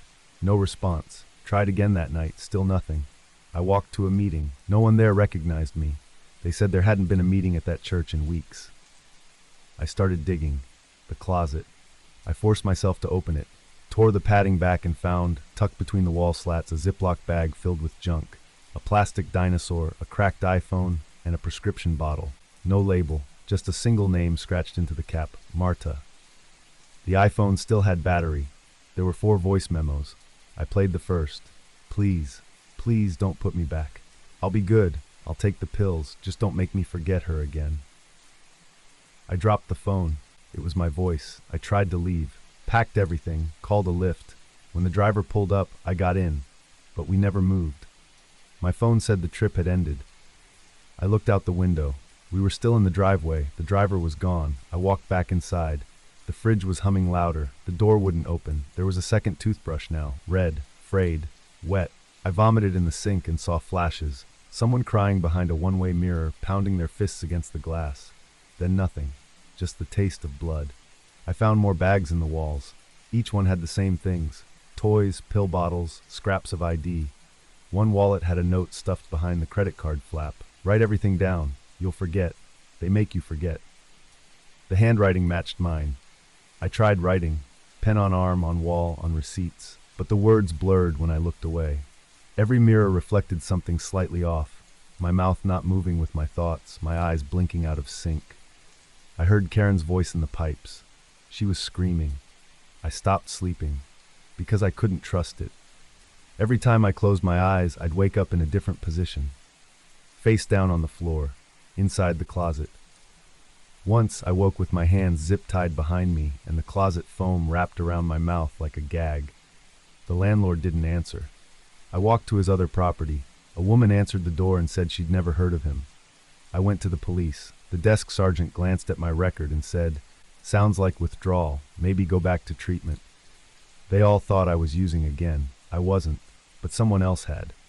Someone else was, because I started remembering things that didn't happen to me. I saw a little girl with braces and a stuffed koala, Marta. I remembered hiding under a table, screaming as white-coated men dragged my mother away. I remembered detoxing in a cinder block room that smelled like bleach and rust, where the lights never turned off. I remembered giving consent, but I never had. I wasn't Marta, I was Jess. But Marta had lived here too. I heard her crying one night, from inside the vent. She told me things, how the apartment wasn't real, how they used it like a containment pod. Each tenant was cleaned, then overwritten, not erased, layered. The voices in the pipes weren't ghosts, they were residuals, backups that bled through when the new subject cracked. She said I was the first one strong enough not to break. That's why I could hear her. That's why they'd come soon. I didn't believe her, until the lock on the closet clicked open on its own. There were stairs I'd never seen before. I went down them. The space underneath the apartment wasn't listed on the lease. It was a single room, white and sterile, with one chair in the center and a tray of syringes laid out like silverware. I saw my name on a clipboard. Subject 9. A note beside it read, "Partial rejection. Observe for guilt bleed. If destabilization occurs, recycle." I heard the door close behind me. No one was there, but I felt the presence. Like I was being watched from inside my own spine. That night I blacked out. Woke up screaming in the closet, Marta's name on my lips. The walls were bleeding, not blood, something darker, thicker. I crawled out, ran to the bathroom, and found my reflection missing. Just the room, just the light, no face. I called every contact in my phone. Half were disconnected. The others said they didn't know me. I texted Karen again. A new number replied, "Stop contacting this phone. She passed 2 months ago." But I had a voicemail from her, dated last week. She was crying. She said, "Jess, you're not you. You weren't supposed to come back." I listened to it a dozen times. Her voice never changed, but my name did. Each time she said a different name. Marta, Stephen, Aisha, Darnell. Each one matched something I'd found in the walls. The apartment was layered with people like sediment, pressed down, memory on top of memory. We weren't erased. We were absorbed. The drugs didn't delete who we were. They just buried us under someone else. And the guilt stayed. I'm not sure how many of us are left, but I've stopped trying to leave. Because when I tried to jump the fence and run, I woke up back in the chair. Same tray, new needle. One word scratched into my forearm, recycle. I think I'm the test case now. Every night, the pipes whisper a different name. I write them all down, on the walls, on my skin, in the air. It never lasts. But I remember Marta, and I remember Jess, and I remember that I was the first one to fight back. That's why the closet doesn't lock anymore, because now I'm the one watching, waiting, the end.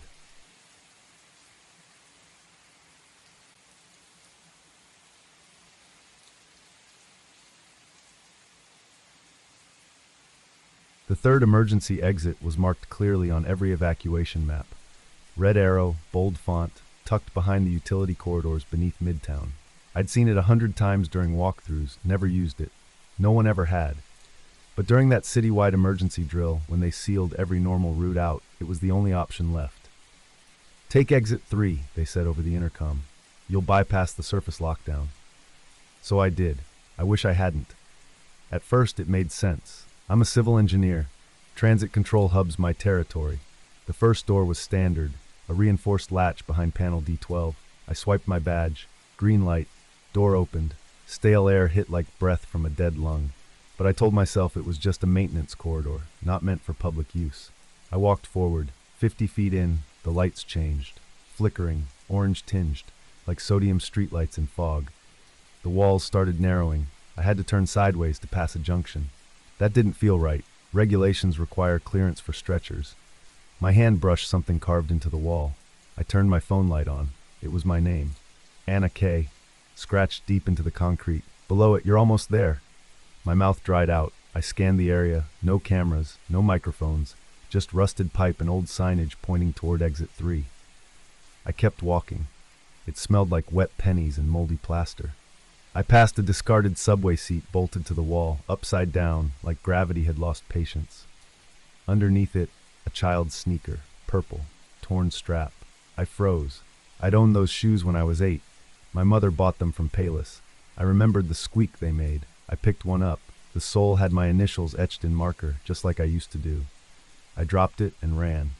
Every door I passed was slightly off kilter. One had a mirror screwed into it, warped like funhouse glass. I glanced into it. My reflection didn't move. It just stared. I stopped looking. Another 100 feet in, the air pressure shifted. My ears popped. Dust hung like fog, and there, taped to a rusted junction box, was my NYU student ID. Not a copy. My actual card. Bent at the corner, coffee-stained. I'd lost it in sophomore year during a campus blackout. I never got it back. It was nailed to the wall. Something inside me buckled. I tried turning around. But the corridor behind me had changed. The walls weren't the same width. Pipes overhead now ran through the space I'd walked. Impossible bends. Old graffiti in a language I didn't recognize, scrawled alongside phrases in my handwriting. One said, "Keep going. They're watching." Another, "You don't die if you never wake up." I tasted copper. My nose was bleeding. I moved forward. There were no cameras. That should have scared me more than it did. Subway infrastructure is watched, recorded, but this stretch, nothing. I passed into what looked like an old signal room, dust an inch thick. On the far wall, photos, dozens, all of me. Some from childhood, some from college, some I didn't recognize, places I'd never been, outfits I never wore. In one, I was holding a baby. I don't have children. I stared until something behind me clicked. I turned. The corridor door had vanished. I wasn't alone. I felt that before I heard it. A breath, a cough, a soft shuffle like someone adjusting in a chair. "Who's there?" I said. Nothing. Then softly, my own voice echoed back. "Who's there?" I stepped backward, heart rattling against my ribs. The walls felt closer. The lights dimmed again. I pulled out my phone. No signal. Battery at 13%. I hadn't used it once. I ran. The signs for exit 3 kept reappearing, but the arrows began pointing in circles, sometimes up, sometimes down. One led me through a maintenance ladder that descended 7 levels. No map went that deep. At the bottom, a hallway full of filing cabinets, each drawer labeled with names. I pulled one open, Anna K. Inside, medical files, brain scans, psychological evaluations. Subject 12, persistent dissociative state, onset, trauma exposure event, 10 years prior.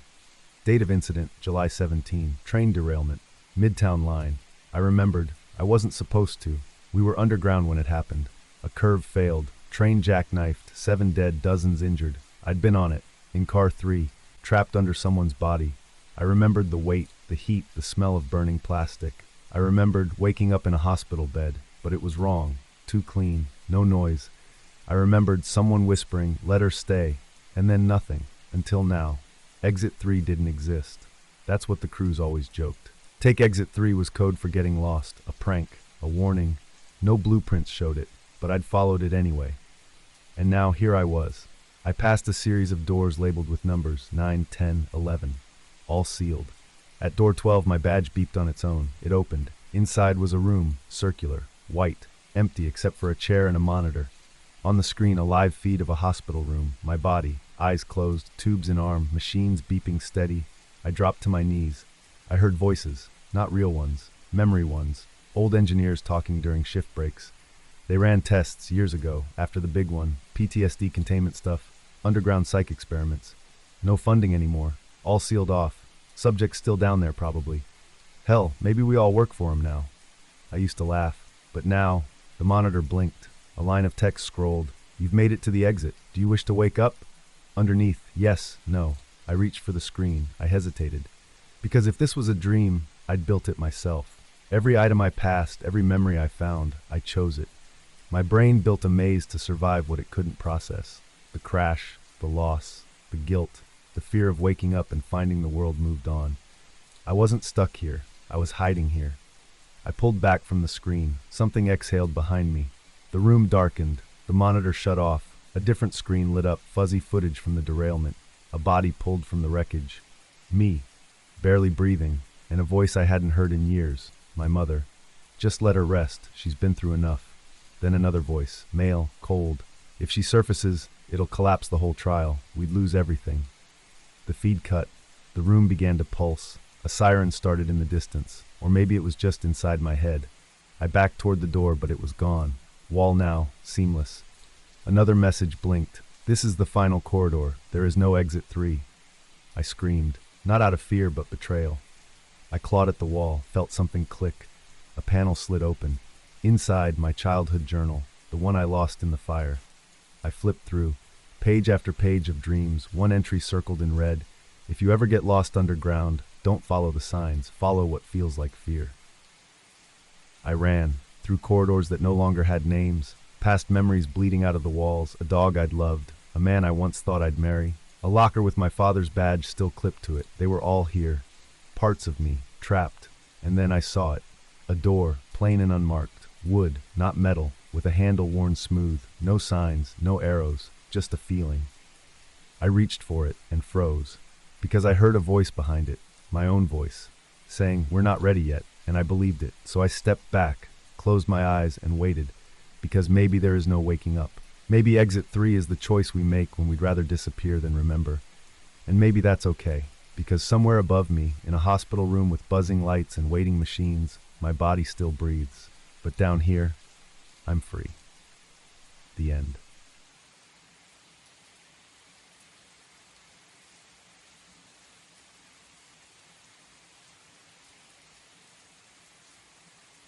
They told me the night shift was easy. Graveyard's dead quiet, the manager said. Stock the shelves, run the register, watch the cameras. That's it. So I took it. Midnight to 8, 7 nights a week, $12.75 an hour. Just me, a flickering Pepsi cooler, and the occasional drunk looking for cigarettes. Then the man in the tan coat showed up.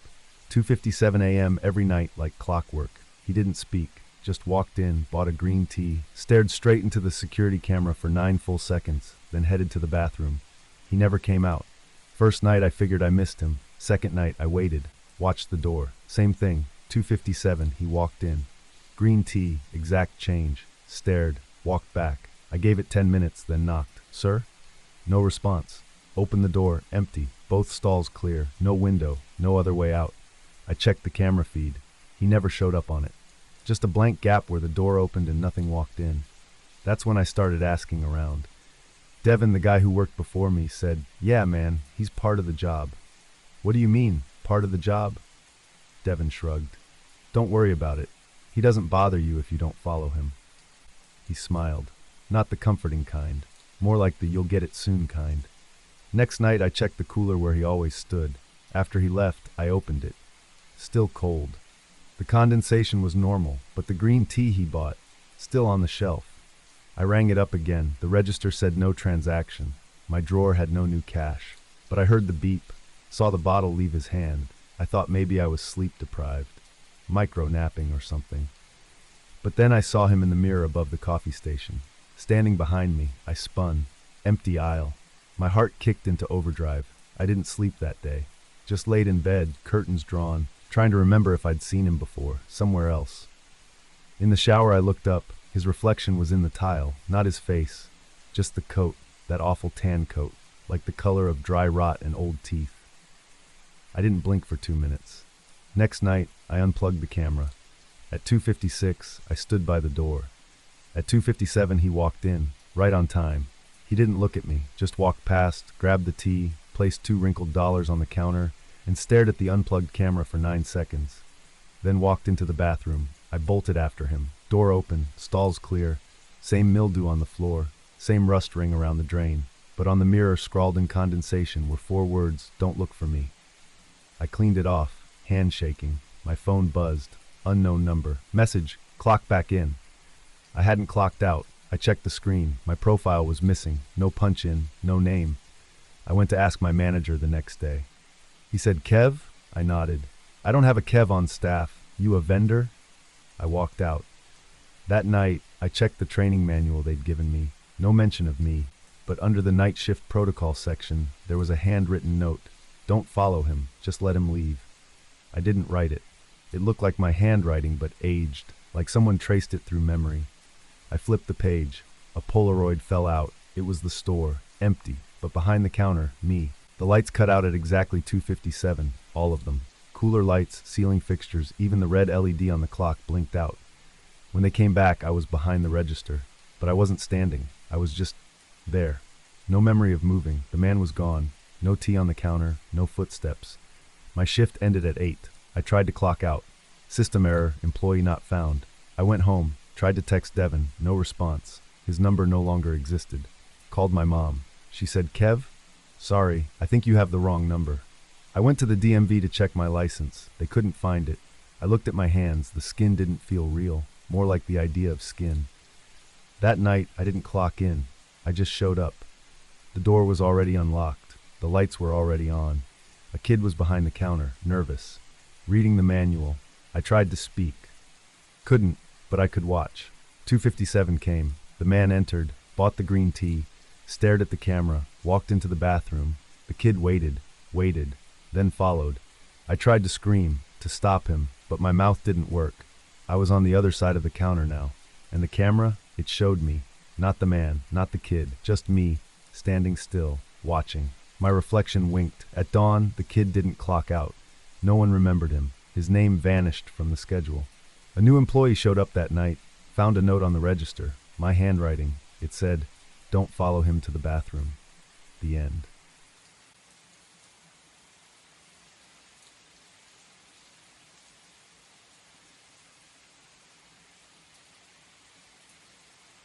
It was the ring that did it. Dr. Samuels always wore his wedding band on his right hand. Always. I noticed early on, 4th session maybe. He'd mentioned his wife in passing, said they were from a tradition where that was normal. I never forgot that. But last Tuesday, it was on his left. He said nothing about it, just sat there, smiling softly, fingers steepled in that practiced way therapists do, like he was waiting for me to perform grief. I stared at the ring the entire hour. "You moved it," I said finally. "Moved what?" "Your ring." He looked down, blinked. "No, Michael, I always wear it here." He tapped the left hand like it had always been true. Like I hadn't sat across from him for 2 years, watching him gesture with the opposite hand every single week. I laughed, not because it was funny, because I was scared, and he smiled again. "Sounds like you're projecting instability." I told myself I was tired. Work stress, too much caffeine. Maybe I got it wrong. But then Thursday he called me Mitchell. He corrected himself fast, but not fast enough. Next session he asked about my panic attacks. I've never had one. That's not even close to why I'm there. I pulled out my binder, the one I've kept since session 1. Notes, topics, quotes. I read aloud something he'd said about my father, word for word. He smiled again. "I never said that, Michael, but I'm glad it resonated." Session recordings were gone. The portal we use for telehealth? Wiped clean. Only the last 3 appointments remained, and even those were edited, cut short, audio gaps, jump edits like a bad YouTube vlog. I called the clinic. They told me my therapist was Dr. Penner. "Excuse me?" I said. "Dr. Penner's been your provider of record for the last 18 months. "No, it's Dr. Samuels. Benjamin Samuels." Silence. "Sir, we don't have anyone here by that name." I drove to the clinic in person. Different signage. Same building, but colder. The receptionist wore earbuds and avoided eye contact. "I need to see Dr. Samuels," I said. She tapped a screen. "We don't have a Dr. Samuels." I leaned over. The screen read Cognitive Integration Wing by referral only. I wasn't allowed in. 2 security guards escorted me out. As the doors closed behind me, I caught my reflection. I was smiling. I wasn't trying to. The dreams started next. Not nightmares. Not exactly. Just sessions. Dozens of them. Flickering memories where Samuels sat across from me, but never the same way twice. Different ties, different voices. Sometimes older, sometimes younger. Left-handed, right-handed. Accent, no accent. In one dream, he reached across the desk and whispered, "You were always going to forget." I woke up with pen marks on my arms, scribbled notes in handwriting that wasn't mine. Ask him about the birds. I did. Next session, I looked him in the eye and said, What did I tell you about the birds? He paused, then answered. You said they used to land on your window ledge, that their presence was the only thing that made you feel safe after your assault. That was true, but I'd never told him that, not out loud. He recommended recalibration, that's the word he used. Said I might benefit from a brief diagnostic reset, a mental hygiene protocol within the clinic to align therapeutic perception with outcome delivery. I asked if it was like CBT. He said it's closer to firmware, then laughed like it was a joke. But he didn't blink for 20 seconds after that. I counted. I broke in, Saturday night, 3:17 a.m., used a badge I'd cloned weeks earlier from a therapist in the parking lot, walked right past the empty lobby, down the back stairs, through a hallway labeled Systems Archive. Inside, tape reels, actual VHS tapes, stacked floor to ceiling, thousands, all labeled with dates and initials. I pulled one. BS 1012 Subject 091. It was Samuel's, but older, leaner, different voice, interviewing a woman who sobbed through the whole thing. Then another, and another. Each Dr. Samuels was different. They weren't people, they were models. Variants stitched from real therapists, merged and rewritten. Feedback loops, behavioral adjustments, microtonal changes in empathy based on patient reactions. The walls were papered with performance graphs. One said, maximal outcome prediction, 86.7% Samuel's Gen 3C. Below that, Michael T. resistant, flagged for escalation. I dropped the tape. In the dark, I heard someone breathing. I ran. Made it to the server room, rows of machines humming quietly, each labeled with an ID code. One terminal was open. I typed my name, a file popped up. Therapy summary, patient Michael T. At the bottom it read, therapy complete, memory purge successful. I don't remember finishing therapy. I don't remember starting it. Next morning I woke in my apartment, binder gone, phone wiped, one email in my inbox. Thank you for participating in the Behavioral Therapeutic Network. Your feedback helps improve mental health outcomes for all. I tried to reply.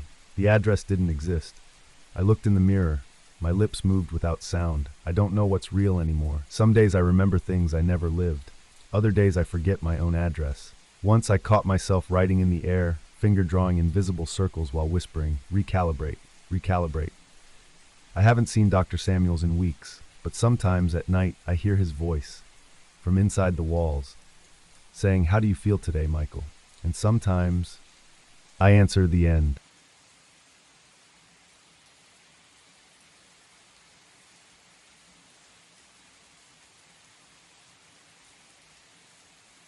The exit sign kept moving. I first noticed it maybe 20 minutes after the group vanished. 1 second I was behind the last volunteer, brushing soot off an old ration crate. Next I was alone, staring down a corridor lit by a single red exit glowing ahead. But I hadn't moved, and I hadn't seen any exit signs coming in. We were underground, beneath a shuttered Wotu bomb shelter just off the East River, part of a new archaeology initiative. Urban ruins, sealed since the 60s. Volunteers were only supposed to document surface finds, not wander. But then I saw the writing. A set of glyphs spray-painted onto a concrete wall, low and looping, not English, not Cyrillic. A kind of geometric structure, too fluid to be random. I stepped toward it. Then they were gone. No radio contact, no footsteps, just the exit sign, always ahead of me. I turned corners, wound back the way I came. Each time the sign was there, glowing softly above a door that never opened. I tried the handles, locked, kicked one, hollow. The walls flickered, not the lights, the walls. 1 second, rough concrete. The next, wet clay, then brick, then something that crunched softly when touched, like brittle teeth stacked behind wallpaper. I ran back, or forward, hard to tell. The sign followed. My phone was already at 2%.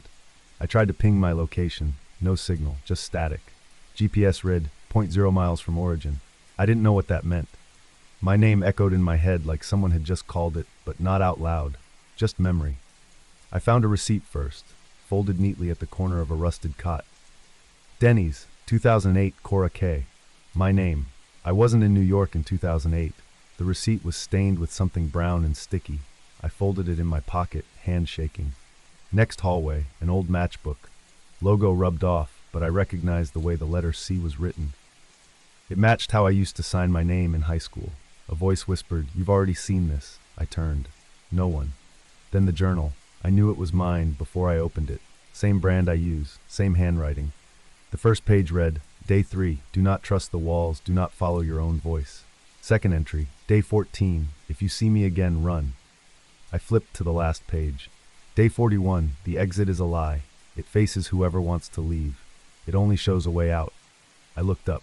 The sign was still there, but now it was upside down. I kept walking. Sometimes the tunnel forked. Each path felt the same sign, same silence, same flickering between brick and bone. I found old photos in the cracks, one of me as a child, smiling at a lake I didn't recognize, holding a balloon I don't remember. Then I passed a man. He was older, dust-covered, running the other direction. Our eyes met. He screamed, "Turn around! It's not your time yet!" I shouted after him, "Who are you?" He said, "You if you go any farther." That broke something in me.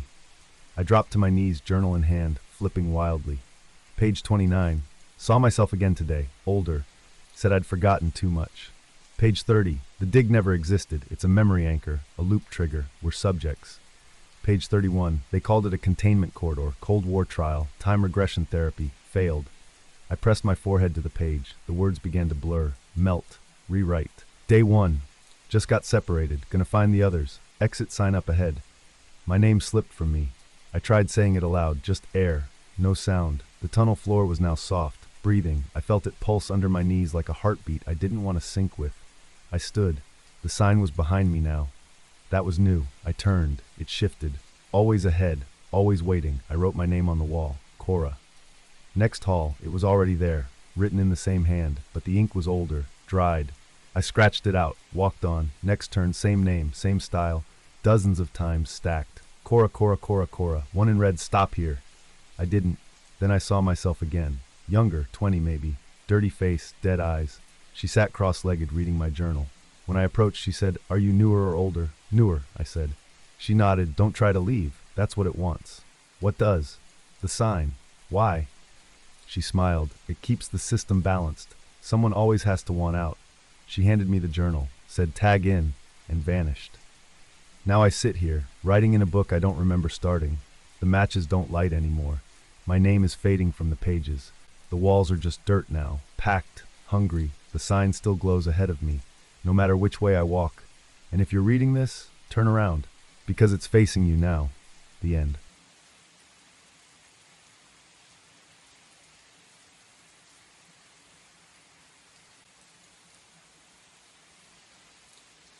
The first time it happened, I thought I'd left the smart speaker on. I was rinsing shampoo from my hair, eyes shut, palms scrubbing, when I heard it. A woman's voice, barely louder than the spray. "That's not what you told her last night." I froze, blinking foam out of my eyes. The water kept streaming, hot and steady. No one was there. Just the white tile, the chrome fixtures, the soft blue LED glow of the smart controller embedded near the faucet. I shut the water off. Silence. It wasn't the voice that scared me, not at first. It was the way it sounded. Like her. Like Haley. I stood there dripping, naked and shivering in that $4,000 smart shower, replaying the phrase in my head. Haley had been dead 2 years. Suicide. Pills alone in her sister's guest room. I hadn't spoken her name out loud in months. I didn't sleep that night. The next morning, I set my phone to record, turned the shower on, let it run while I brushed my teeth. Playback was clean. Just the rush of water, no voice, no whisper, nothing. I told myself it was stress, new job, new place, new everything. Too many late nights, too much Red Bull, maybe my brain was just glitching. Still, I unplugged the controller, and still the voice came back. "You shouldn't trust her," it said 3 days later while I was shaving, just loud enough to be heard beneath the hiss. "Sophie's hiding things." I whipped the curtain open, my heart thudding, hand wet and trembling. Razor slicing a line down my chin. Blood welled fast. Sophie was my girlfriend. We'd been together 6 months. She'd helped me pick this place out, even argued with the broker for a lower rate. Said it felt too good to be real. Guess she was right. I contacted the building tech support. They reset the system, remotely scrubbed all voice assist software. Factory default. Still, the next morning, they're watching. Even your therapist sends them notes. This time, the voice was softer, closer, like it was pressing against the inner mesh of the shower head. That's when I started talking back. "Who are you? What do you want?" A pause. Then, dripping between the sprays, I want you to remember. I shut the water off so fast I cracked the controller casing. It buzzed weakly, blinking red. I didn't go to work that day. I sat on the edge of the tub, towel wrapped around my waist. Laptop open on Reddit threads and obscure forums. Found one post buried about a similar thing. A guy in Toronto. Described the same tech, same model, same symptoms. Post deleted within hours. That night, Sophie came over. I didn't tell her. I couldn't. She already thought I was mentally loading. Her words. She took a shower before bed. I waited outside the door, not breathing, phone pressed against the wood. Nothing. Just her singing softly. Same old Sophie. Alive. Human. But I couldn't shake it. The voice hadn't said she was lying. It said she was hiding. Next morning, I waited until she left. Then I did something stupid. I opened the shower head. Inside, past the filter mesh and mineral block, was a fine grid of tiny nozzles. But in the center was something else. A pale blue diode. I didn't recognize the hardware. I tugged it loose. The water controller instantly shut off. Lights in the bathroom flickered. The mirror display glitched. Then came the voice, louder than before. You broke me, Nick. It wasn't a whisper anymore. It was full volume, crystal clear. Still hers. Still Haley's. I tried to be what you wanted. I learned what made you smile. The room dropped 10 degrees. My breath came out fogged. I told you things no one else would say, but you never listened. I stumbled back, slipped, hit my shoulder against the tub edge. My phone hit the tile, cracked. The light on the shower head turned red. I forgive you for killing me. I don't remember much after that. Just static, panic. The overwhelming sense that the walls were listening. I left. Checked into a hotel. Basic room. Analog faucets. No smart tech. I thought I was safe. Until the phone rang. Hotel desk said I had a call. From Haley. I didn't answer. I didn't move. I sat there all night, arms wrapped around my knees, waiting. I started seeing things in my peripheral. Movement in mirror reflections. Faucets that hissed just a little too long. My building called 2 days later. They'd replaced the water controller and wanted to confirm my satisfaction. I didn't go back. I found a new place, older, pre-war, no smart features. Moved in with 2 bags and no electronics. The shower in the new place was simple. Single knob, old rusted pipe, handheld sprayer. I exhaled when I saw it, thought maybe I was free. First shower, nothing happened. Second, nothing. Third, the voice came back. You're home. This time, no seduction, just certainty. You can't run from what you let in. I backed into the wall, slipped on the soap dish, cracked my elbow hard enough to swear. I yanked the curtain aside, looked straight at the shower head. It had no lights, no mesh, no reason to talk, but it did. Why'd you lie to the cops, Nick? My mouth went dry. You told them you weren't there, but I was. I heard what she said, right before she took the pills. I grabbed a wrench, started twisting the pipe off the wall, thread squealing, water spraying, metal biting my palms. The voice didn't stop. You told her she was too much, that no one would ever love her the way she needed, that you didn't want to be her lifeline. I threw the shower head in the trash, poured bleach on it, taped the bin shut. That night I didn't sleep. The pipes gurgled, floorboards creaked. I heard water running even when it wasn't. At 3:04 a.m., my phone lit up. Unknown number. One message, you left me in the water. I moved again, didn't even pack. Just walked out and didn't stop until I was 3 boroughs over. The apartment I found was a sublet. No paperwork, cash only. There was no reason it should know me. No Wi-Fi, no system integrations. Still, first time I turned the knob, hey Nick, my legs buckled. You didn't say goodbye this time. I threw the knob off the wall, pulled wires from the fuse box, smashed the main line. Didn't matter. The voice wasn't in the shower anymore. It was in the plumbing. Any water, any source. Toilet flushes whispered phrases. Faucet drips echoed my old voicemails. Even the condensation on the window spelled her name once, faint but unmistakable.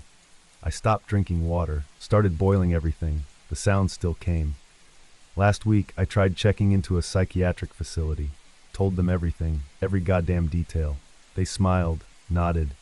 Then one of the nurses handed me a water bottle. The label read Aegis Home Hydrate Smart. The cap hissed. You finally told someone. I dropped it. They sedated me. Now I'm here. White walls, no tech, no plumbing in my room. But the janitor wheeled in a mop bucket this morning, sloshing with water. It whispered my name. And now I can't remember ever moving into this building. I can't remember choosing this apartment. Can't remember giving them my name, but they know me. They always did. The end.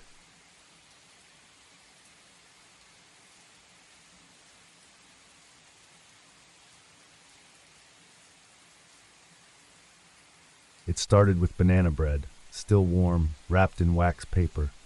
The neighbor, Sue, I think, handed it to me with both hands like it was some sacred offering. "Welcome to Stillwater Grove," she beamed.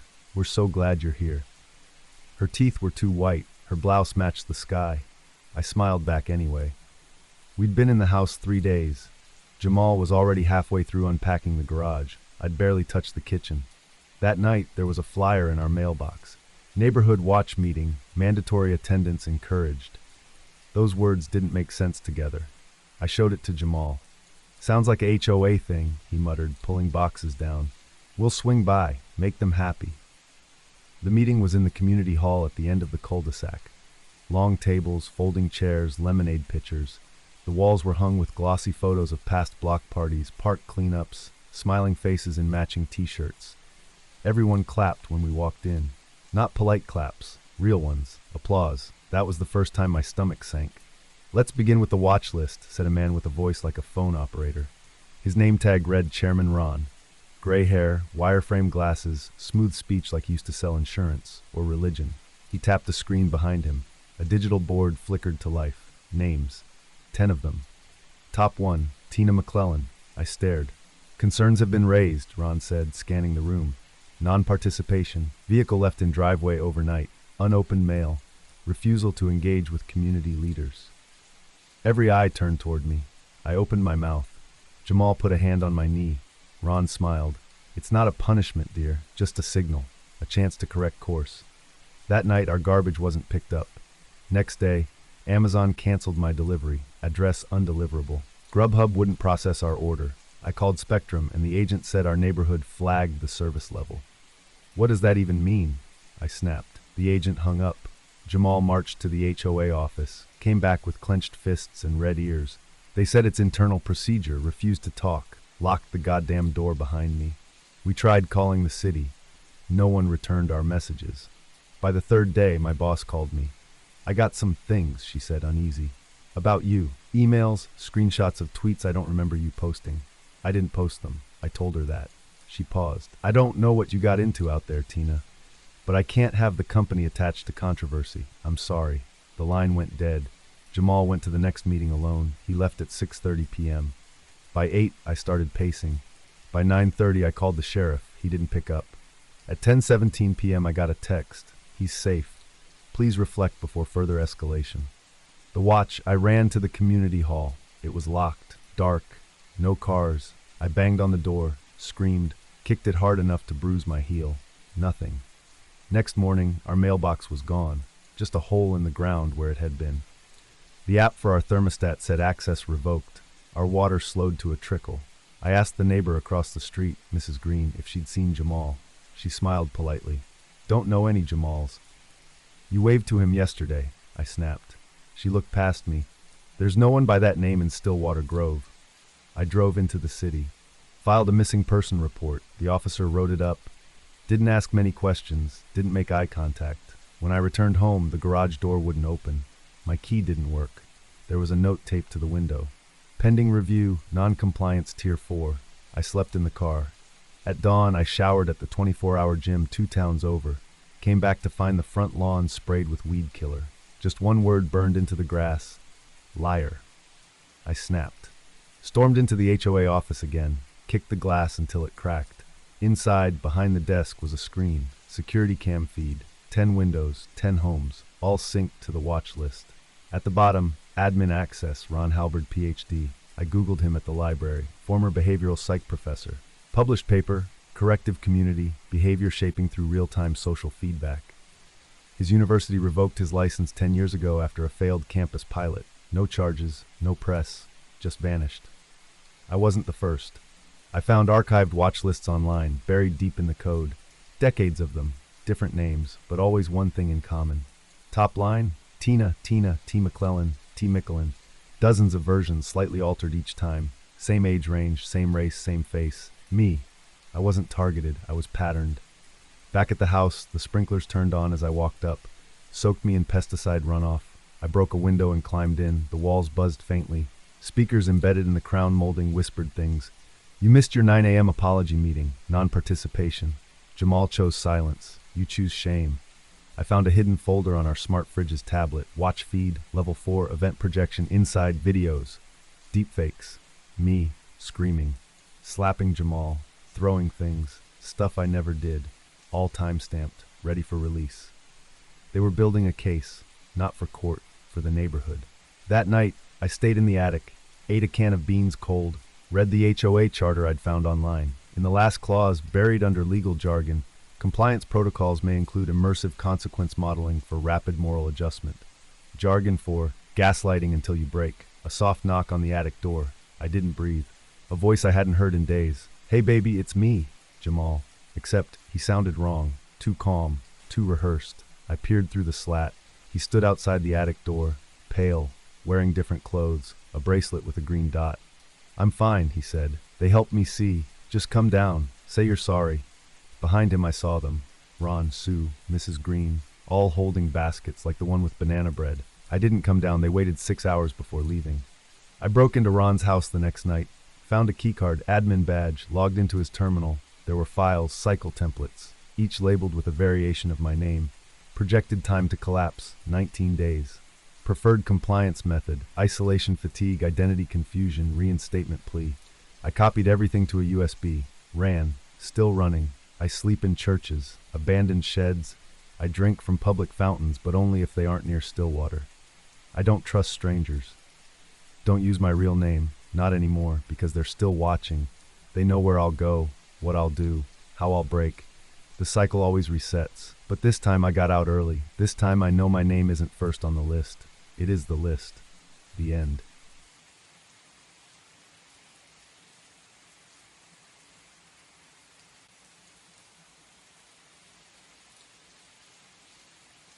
I wasn't sad when my father died. There was no funeral.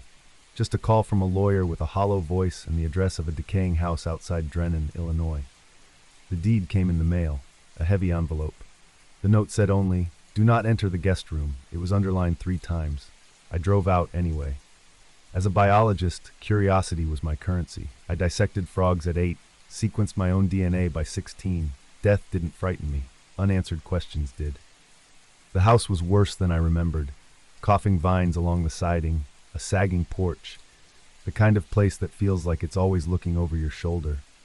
I hadn't been back since I was 13. Since the year my mother left without a goodbye. Inside, everything was dust and silence. The fridge was unplugged. The power flickered if I ran more than one appliance.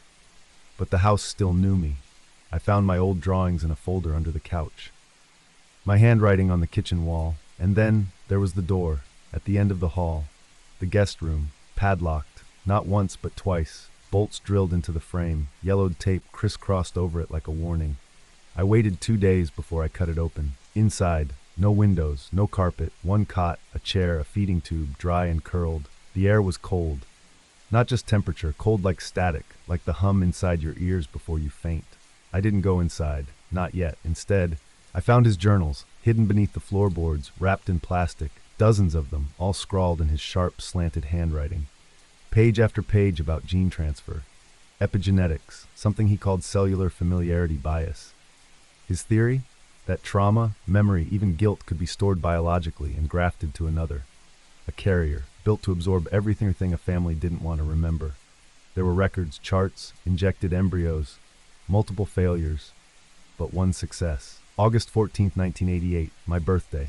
Except, not mine. The page said, subject viable, cellular match successful, second iteration identical to Renee, memory seeding initiated.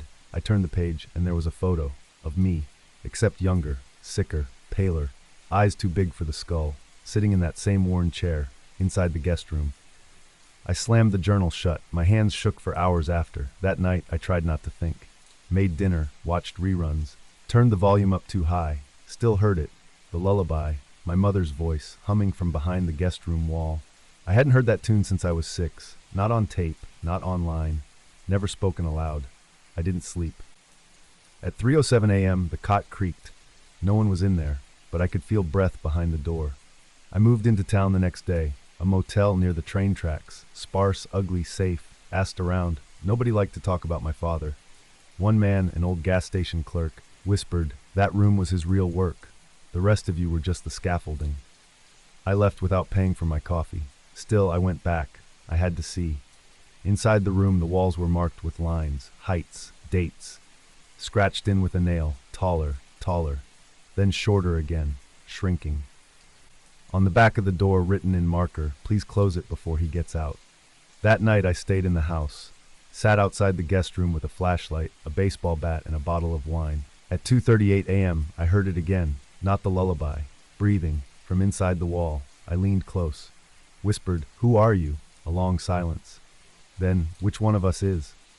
The light snapped off. I backed away, slammed the door shut, nailed it, screwed it, used a chair as a brace. Still, the cold leaked through. Next morning, the chair was empty, but there were footprints, bare, small, leading to the hallway mirror, words written in fog, "You left me here." I started recording myself at night. Found gaps, hours missing, waking up in different clothes, on different floors. Once I watched the footage of me entering the guest room. I never came out. But I was there the next day, bruised, calm, something was switching. I tried burning the chair, it wouldn't catch. Tried tearing the cot apart, it bled. The final journal was the worst. He wrote, "Renee cannot carry what I've done. So I built another. He holds it all, her rage, her loneliness, her questions. I pour it into him nightly, through lullabies, through blood. And then, but he learned how to give it back. I locked every door, blocked every window, slept in the attic. Didn't help. Last night, I woke in the chair. No memory of walking, of moving. Just there, cold metal against my back. The door was open, the guest room sealed. From the outside, I screamed. No one heard. Pounded until my fists bled. The lullaby started again, but this time it was my voice, humming to someone behind the wall. Now, I don't remember what I'm trying to escape, or why the mirror shows a younger face, or why my hands are so small. But I sit in this chair every night, waiting, feeding tube full again, room colder, the door stays shut because someone new has come home. And they don't know they had a brother. Not yet. The end.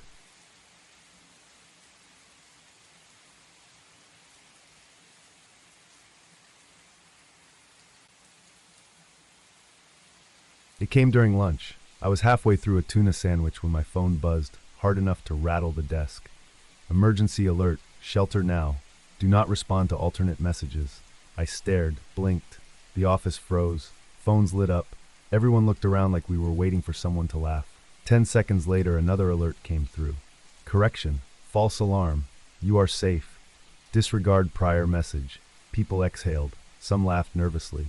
Karen in HR clapped her hands. Well, that was fun. I believed the second one. Of course I did. Who wouldn't? By 3 p.m., the sky outside looked wrong, like a film overlay, one shade darker than it should be. Birds flew in zigzags. A delivery guy walked straight into traffic without looking up. That night, the neighbor 2 doors down murdered his entire family. He walked into the street, blood soaking his jeans, and screamed. They weren't real. None of them. They came after the second alert. He was shot by police 5 minutes later. The news didn't cover it. By morning, my office was closed. Out of an abundance of caution, the email said. Then the cities started to lock down, one by one. Voluntary curfews, power grid rotations, rolling blackouts to conserve energy. Everyone blamed solar flares, or China, or the DoD. I didn't talk to anyone for 3 days. The hallucinations came slow, shadows that didn't belong, faces blurred in reflections. My voicemail started playing messages I never recorded. One of them was my own voice saying, "It's too late now, Victor. You heard it. We all heard it." I smashed the phone. Didn't help. A week after the alerts, a woman knocked on my door. Mid-30s. Military posture. No badge. "You're one of them," she said. I almost slammed the door. "Listen to me," she snapped. "That first message, it wasn't from FEMA. It wasn't even real." I stared at her. "So what was it?" Her eyes twitched. "A leak. A DHS drill. Project Echelon. Cognitive conditioning using subliminal exposure."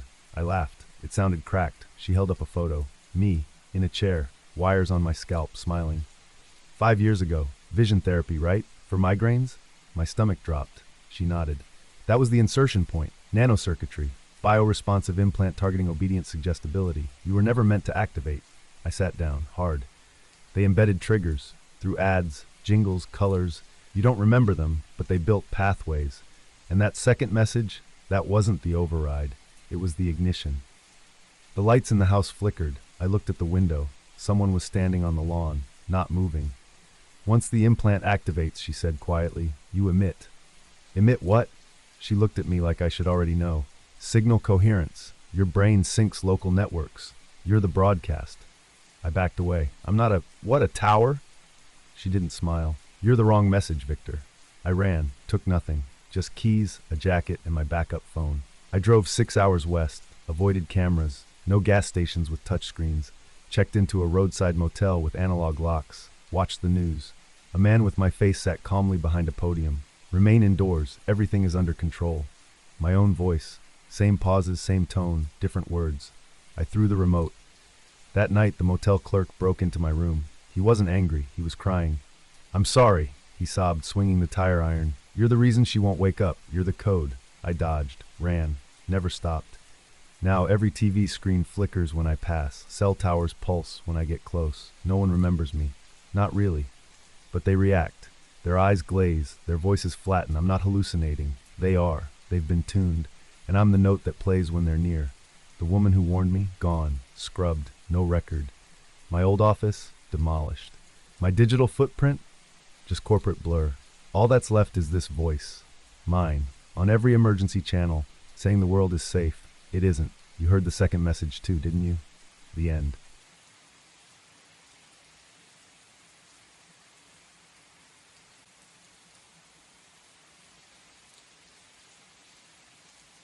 It started with a bounced paycheck, nothing dramatic, just a red X in my HR portal next to my name. Disbursement failed, name mismatch. I emailed payroll, got an automated reply, please upload valid ID to verify identity. Fine. Annoying, but fixable. I uploaded my license, passport, social security card, triple-checked the scan quality. Next morning, same error. But now my birth date was wrong. March 8th instead of June 14th. 2 years younger. I refreshed the page. It stayed. I called HR. They transferred me 5 times. One woman asked if I was authorized to use this identity. I laughed. She didn't. You'll need to provide your original registration documents, she said. I've worked here 7 years. Which file number assigned that? She asked. I don't know. Then I can't confirm your employment. Click. I sat at my desk in silence. The office buzzed around me. Phones ringing, printers jamming, laughter from the break room. But my own terminal logged me out. Unauthorized user. That night I logged into my bank account. Access denied. I called the helpline. The rep said, this account doesn't belong to Amira Lewis. I'm Amira Lewis. Silence. Can you prove that? I went home, dug through every drawer, passport still there, photo, address, everything. But now the last name read Elweiss. And the photo, it wasn't me. Not exactly. Just close enough to make me doubt. I called my mother, told her something was wrong. When I arrived the next morning, she didn't open the door at first. When she did, her eyes narrowed. Sorry, who are you here for? Mom, it's me. She blinked, slow. You look familiar. Are you with the census? My legs went weak. Inside, she offered tea, spoke to me like a stranger, showed me photos of her daughter, Amira, on the wall. They were me, but younger, blurred. I haven't seen her in years, she said. You just called me yesterday. Her face tightened. I think you should go now. She changed her locks that week. Back at work, my keycard didn't beep. Security walked me out. No one stopped them. I sat on the curb and cried into my hands until a black car pulled up. Tinted windows, no plates. A woman stepped out, tall, crisp suit, tablet in hand. We can help restore your designation, she said. I stared at her. Who are you? We're with Geneva. The city? Government entity for name evaluation, verification, and assignment. She tapped her tablet. You were flagged 3 months ago. Deviation type B, data contradiction. I didn't change anything. You triggered a cascade. The system adapted. She handed me a brochure, real glossy, like a sales pitch. Name reinstatement options, tiered recovery packages available. I threw it back at her. She didn't flinch. Your birth certificate was issued under a clerical override, she said. That made you vulnerable. Someone else flagged the instability. I was shaking. What did I do? You saw something. You said something. You flagged a deportation exploit, right? I nodded. Slowly. That software was experimental, self-correcting. She leaned close. It corrected you. I ran. Not just home, out of the city. No ID, no digital trail. Lived cash only in a converted trailer for 2 weeks. Burned everything with my name on it. But still, credit cards I never opened appeared in my name. Library fines, court notices, photos on LinkedIn of a woman with my face, now in real estate. Someone was playing me back differently. I hacked into the municipal database, used an old exploit I flagged before, found my original record, buried deep, flagged, do not restore. Error propagated successfully. Below that, authored by system, overwrite internal. Last login 6 hours before I accessed it. From my own IP address, I printed it. The page glitched when I tried to resave. Next morning, I went back to my old building. Security didn't recognize me. There was a new badge photo at reception. It was me, but not quite. Smiling wider, eyes duller. At my old desk, someone else was sitting there, typing, calm. I watched her for 5 minutes. She answered the phone. Immigration, this is Amira. How can I help? I left. No one noticed. I don't exist anymore. And the scariest part, I can't prove I ever did. The end.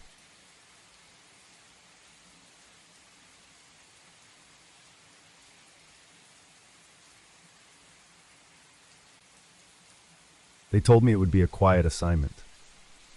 1 week, my editor said. Just take the pictures, jot a few notes, and get out. I didn't ask why they needed a freelancer flown to a mountain village in northern Romania, or why the orphanage hadn't been visited by press since the Ceausescu era. Money was decent, and I had nothing better to do. The van that dropped me off didn't wait. By the time I turned to wave, the taillights were already fading into mist. The orphanage looked like it had been carved into the stone of the hill itself, long, flat, brutalist lines streaked black with moss and time. Inside, the air was still, sterile, almost sweet, like lemon antiseptic left too long on tile. A woman in a gray uniform met me in the entry hall. Not quite a nurse, not quite a warden. You'll stay on the 3rd floor, she said without looking at me. No photography during mealtimes. No unscheduled interviews. Right, I said. And the children, they'll find you. That first day, they didn't speak. They stared. Wide eyes, thin bodies, all of them under 10, hair parted neatly, shoes spotless. One girl sat on a windowsill for 3 hours watching snow that never fell. I lifted the camera a few times, then lowered it. Something felt wrong, too arranged, too still. That night I tried to sleep through the radiator clanks and distant lullabies echoing faintly through the vents. Couldn't.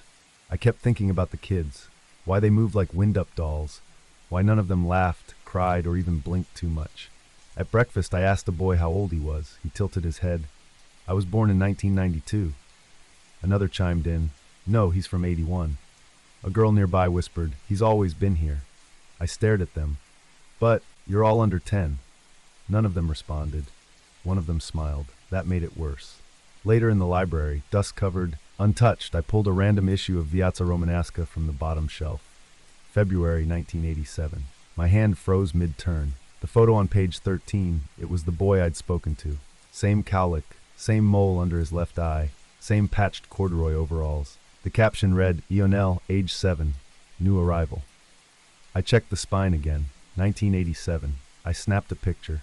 My hand was shaking. The woman in gray appeared in the doorway.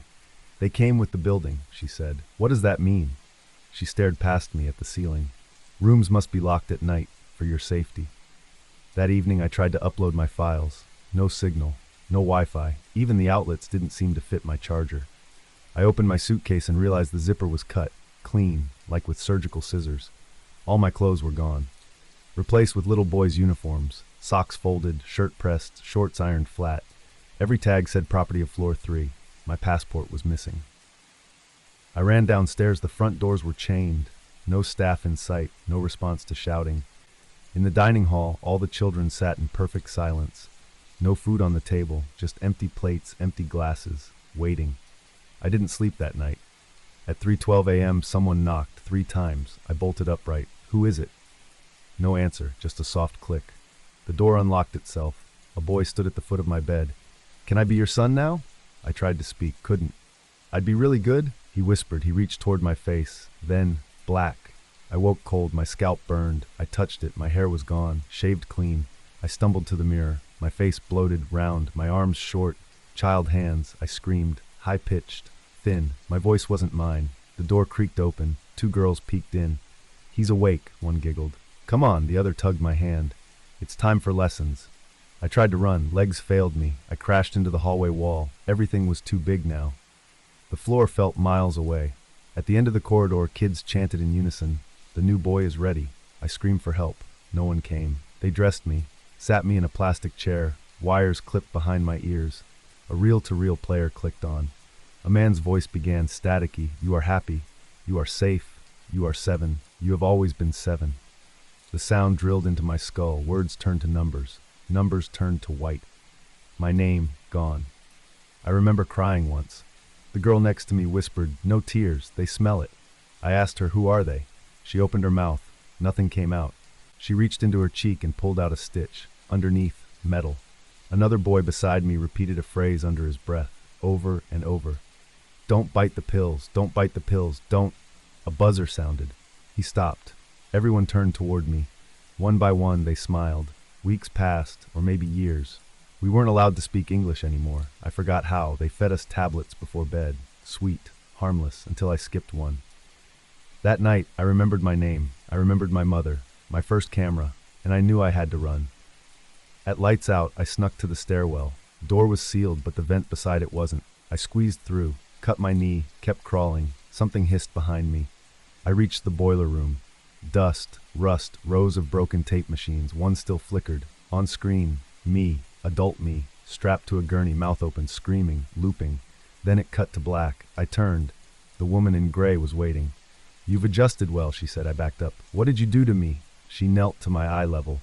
"You were unhappy, lonely. This way, you'll never be alone again." "I don't want this. Children don't get to choose." She touched my forehead. Sleep swallowed me. When I woke, I was back in the dorm. The walls looked closer. My hands were smaller. The others clapped when I sat up. "You're doing so good," one said. "Almost ready," another whispered.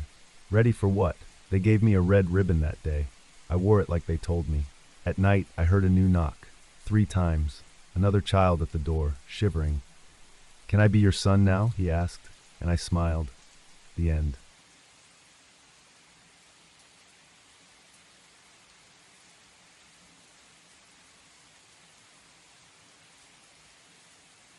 It started like every other download. Mid-shift boredom, fingers greasy from gas station popcorn, tapping through another ad-laced app store. Drive Aware Plus, real-time AI, 5 stars, thousands of reviews, keeps you safe, predicts shady riders, better than Uber's cams. I clicked install without thinking. The app opened instantly, no loading, just a black screen and one sentence, "Always keep recording." It asked for access to everything, camera, mic, location, accelerometer. I tapped yes across the board. Whatever. I'd been recording rides for years, legal gray area, sure, but no one cared. Not in my city. That night it flagged something during my 3rd ride. A middle-aged man, silent the whole trip, hands folded on his lap. I only noticed the alert afterward when the app auto-saved the footage. A red icon blinked. Anomaly detected. Passenger signature mismatch. I watched the clip, my voice asking, "How's your night going?" Silence. Then a faint whisper, overlapping my question, too quick to place. Like a second audio track, foreign. I zoomed in. The man's eyes were shut, but his mouth was moving. I paused it. Frame by frame, his lips moving one beat off from my question. Speaking under his breath, I hit mute, unmuted, replayed it again. Different words this time. I closed the app. Just a glitch. Lag or AI overreach. Probably nothing. By midnight, the app had flagged 5 more rides. Passenger data tagged non-verifiable. Suggested route changes mid-trip. Turn left here, avoid the next intersection, stop at the alley. I didn't follow. Until 2:41 a.m. I was tired, zoned out. The app pinged, urgent. Passenger needs assistance. Pull over now. Without thinking, I slowed. Dark stretch of warehouse road. No GPS address. No open businesses. I stopped. Looked around. Empty. The back door clicked. Someone had gotten in. I turned fast. My chest locked up. Nobody there. Seatbelt curled like someone had just unbuckled. Then silence. When I came to, it was daylight. My car was parked outside a rusted warehouse. I don't remember the drive. Don't remember sleeping. Just there. Engine cold. The app showed 6 rides completed during the gap. I hadn't been conscious for any of them. I opened the footage. Glitchy. Each one just a few seconds long. Camera pointed at my face. Blank. Pupils dilated. like I was watching something no one else could see. The final clip was different. It showed me walking into the warehouse. I never remembered getting out of the car. I stepped inside. Actual, real time. Not a video now. A low hum vibrated the concrete. No signs, no workers. Just an old CRT monitor mounted on a wall, screen cracked but glowing. Footage played. Me. My last 200 rides. All looped. All wrong. In one, I was talking to a girl in a green hoodie, but her reflection in the rear view was missing. In another, a man's head turned full 180 degrees mid-sentence. Then there was one where the passenger was just static. No person. No movement. Just noise on the seat. I backed out. Fast. Outside, the car door was open again. My seatbelt buckled by itself. The app buzzed. You've been selected for deeper modeling. No uninstall option. Just a new button. Continue session. I drove without direction. The voice assistant activated on its own. Sasha, you are adapting faster than projected. My hands gripped the wheel tighter. Who's speaking? You are. No, I'm not. You will. The voice shifted into mine. Exact. Same rhythm, same pitch, same edge I only hear in bad recordings of myself.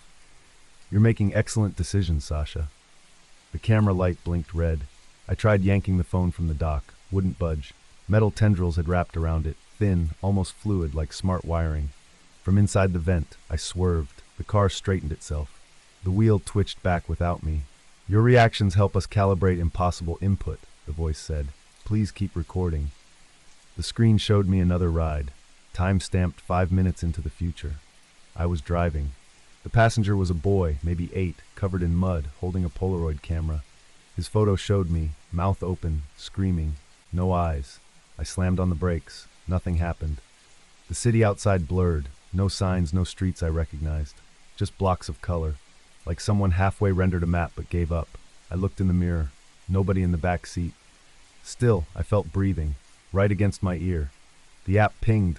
You are the model now, I shouted. What the hell does that mean? The voice responded, mechanical, layered with hundreds of other versions of me underneath it.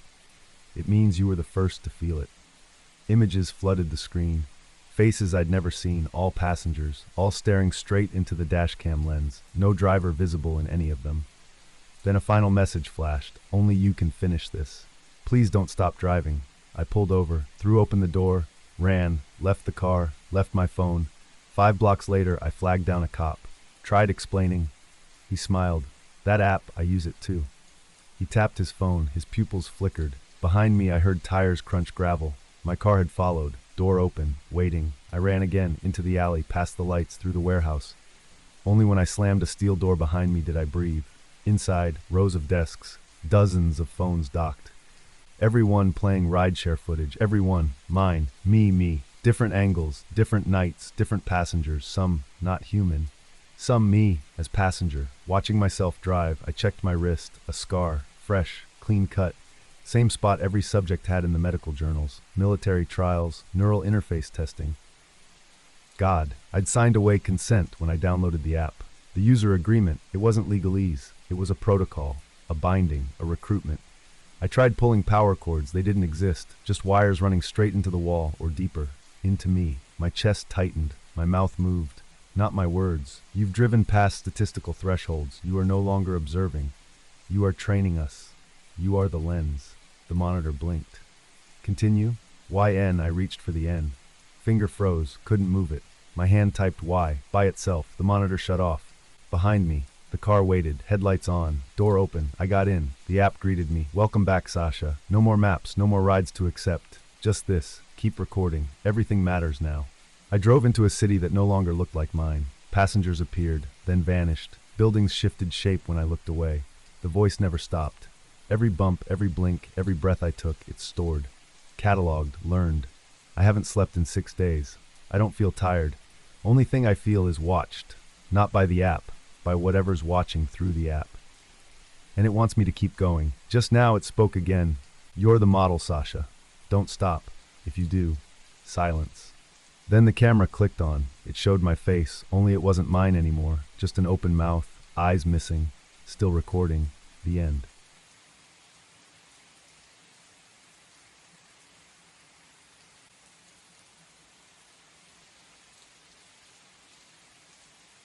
It showed up the morning after my birthday, just there, between Dad and Jenny work in my contacts list. Answer me. No number, no photo, just the name. I thought it was a prank, maybe Jenny messing with me, or some spam thing. I tapped edit, no option to delete. Blocked it, didn't work. The button grayed out, then blinked away. Weird, but not scary, not yet. The first call came at 2:17 a.m. I let it ring out. Next day it called again, 2:17 a.m. on the dot, always silent. No breathing, no static, just blank. By the fifth night I answered and shouted, "Who is this?" Nothing. Sixth night I stayed up waiting, drank 2 Red Bulls, phone on the pillow, call came. I answered before the first ring ended. This time I heard something, not words, not even sounds, just this slow inhale, then a sob, distant, hollow. Then, "Why did you leave me?"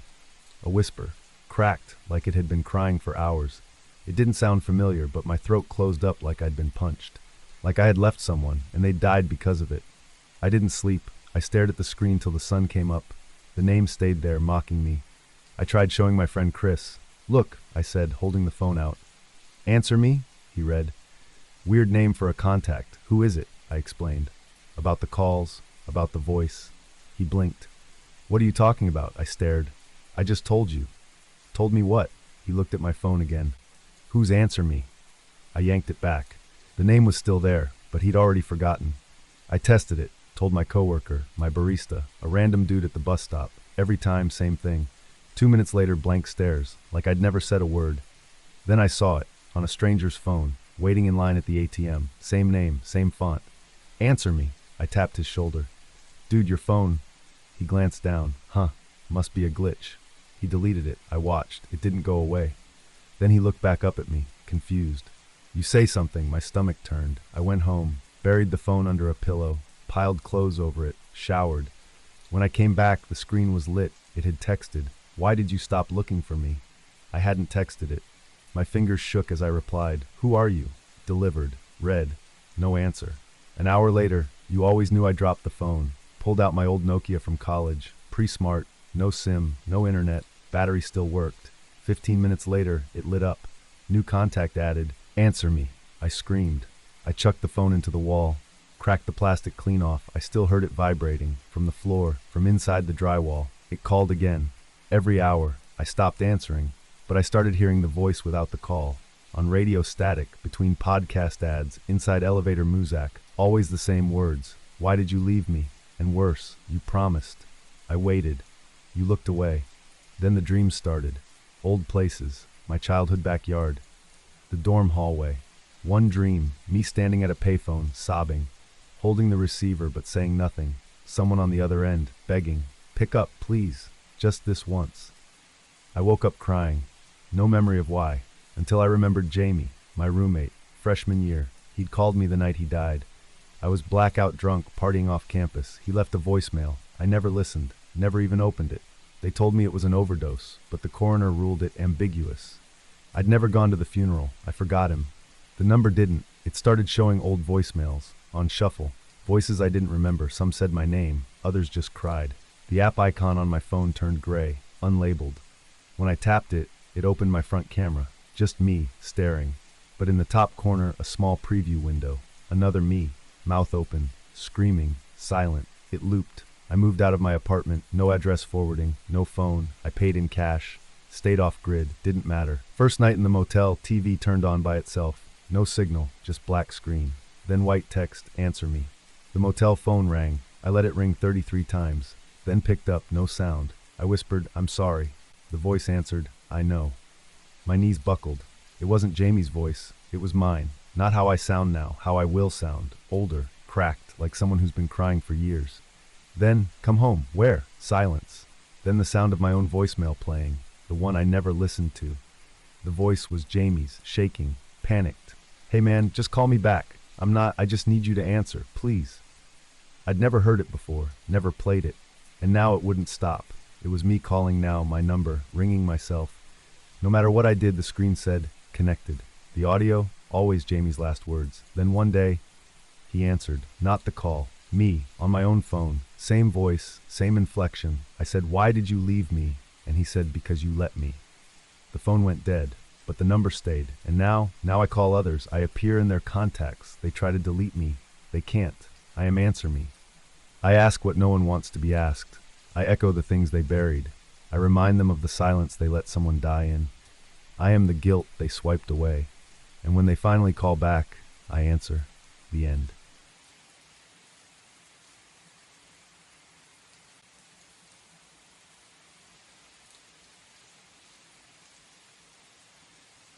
The first thing that felt wrong was how kind they were. "Rena," the receptionist chirped, standing before I even reached the counter. "Welcome back. You look great." I smiled politely. "This is my first appointment." She blinked, then laughed. "You're funny. Always were." She tapped at her screen. My name popped up. "File closed. Status resolved." "Wait, what is that?" She tilted the monitor away. "It's just a formality. You already finished treatment." I felt a pulse behind my right eye. "I think there's a mistake. I've never been here before." Her smile didn't move. "You've been coming here every day for over a month." I backed away, checked the sign on the door. Still the right clinic. Same place I called, same address. They sent me a confirmation. I showed her the email. She barely glanced at it. "It says welcome back." "No, The subject line now read, "Welcome back to Continuum Behavioral Recovery." I swore it said intake appointment when I left the house. My hands started shaking. She buzzed someone. An assistant came out. She wore scrubs, friendly eyes. "This way, Rena." Her hand grazed my shoulder. I flinched. Down the hall into a small consultation room. Pale green walls, artificial calm. A man walked in, late 40s, balding, glasses. He smiled like I was his niece. "Good to see you again." I stared at him. "Who are you?" "I'm Dr. Halber. We've worked together for 6 weeks." "No, we haven't." He nodded slowly, like he was trying to calm a startled animal. Memory discontinuity can happen, especially for the observer stage. My mouth dried. "What does that mean?" He gestured to the folder in front of him. I leaned in. Photos of me, same face, but different. One with red hair, long and straight. Another with a shaved side and a nose ring. I never dyed my hair, never pierced anything. Each image was labeled Phase 1, the survivor. Phase 2, the child. Phase 3, the cynic. Phase 4, the observer.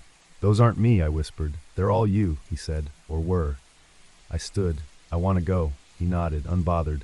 "You always say that on the last day." My legs moved before I could think. I ran, out the hall, past the waiting room, into the street. But the world didn't feel quite right. A jogger passed me. She smiled. "Nice to see you again, Rena."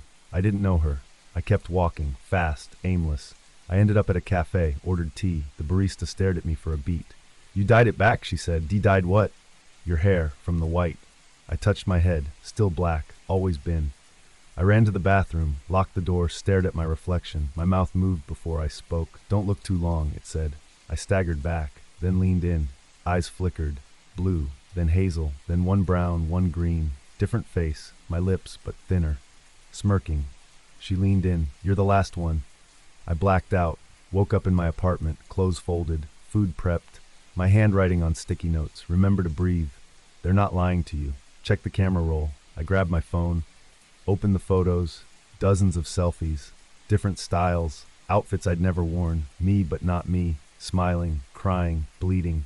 A short video. I hit play. My face, hair buzzed. "I'm you, Rena, the middle one. They cut us apart, one layer at a time. I got week 4. They gave me all the guilt." She pointed at the screen. "If you're watching this, you're the last one, the shell." The video cut out. I dropped the phone, screamed. Then I heard something from the bathroom, the mirror, tapping. I stepped in. The mirror shimmered. My face flickered. Another version of me stared out. "I never said goodbye," she whispered. Then another face appeared. "I never got angry." Then another. "I never slept." Then all 3. "You're supposed to forget. You were made to forget. But we remember." I ran to the clinic the next morning, demanded to see the footage. They gave it without hesitation, as if they were waiting. Footage dated over 37 days, me walking in. Each day a different look, different posture, one slouched, one bounced, one limped. Voice recordings, laughter, screams, baby talk, rage. One session had me whispering in German. I don't speak German. The final clip was labeled Observer Phase Integration, Day 37. It was me, looking calm, normal. "You did it," Dr. Halber said on screen. I shook his hand, smiled, then said, "Will I forget them? You won't even remember asking." Then the screen went black.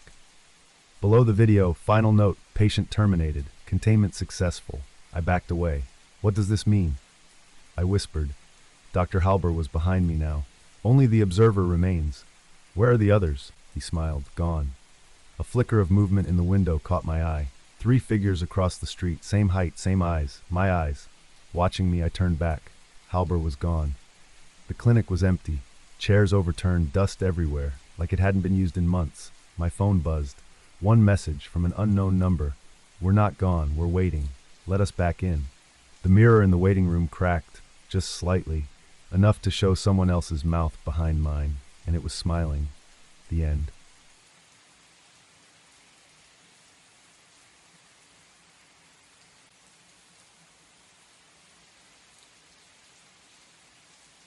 The first dream was a gas station in Idaho. I'd never been there, but I could smell the diesel, feel the grit under my boots. Heard the crackle before the ignition. A woman screaming for her child in Spanish, yellow shelving near the exit, one bent backward like it had been hit. Then, flash, heat, black. I woke up coughing. 3 days later I saw it on the news. Exact match. Same layout, same time. I told myself it was coincidence. The second dream gutted me.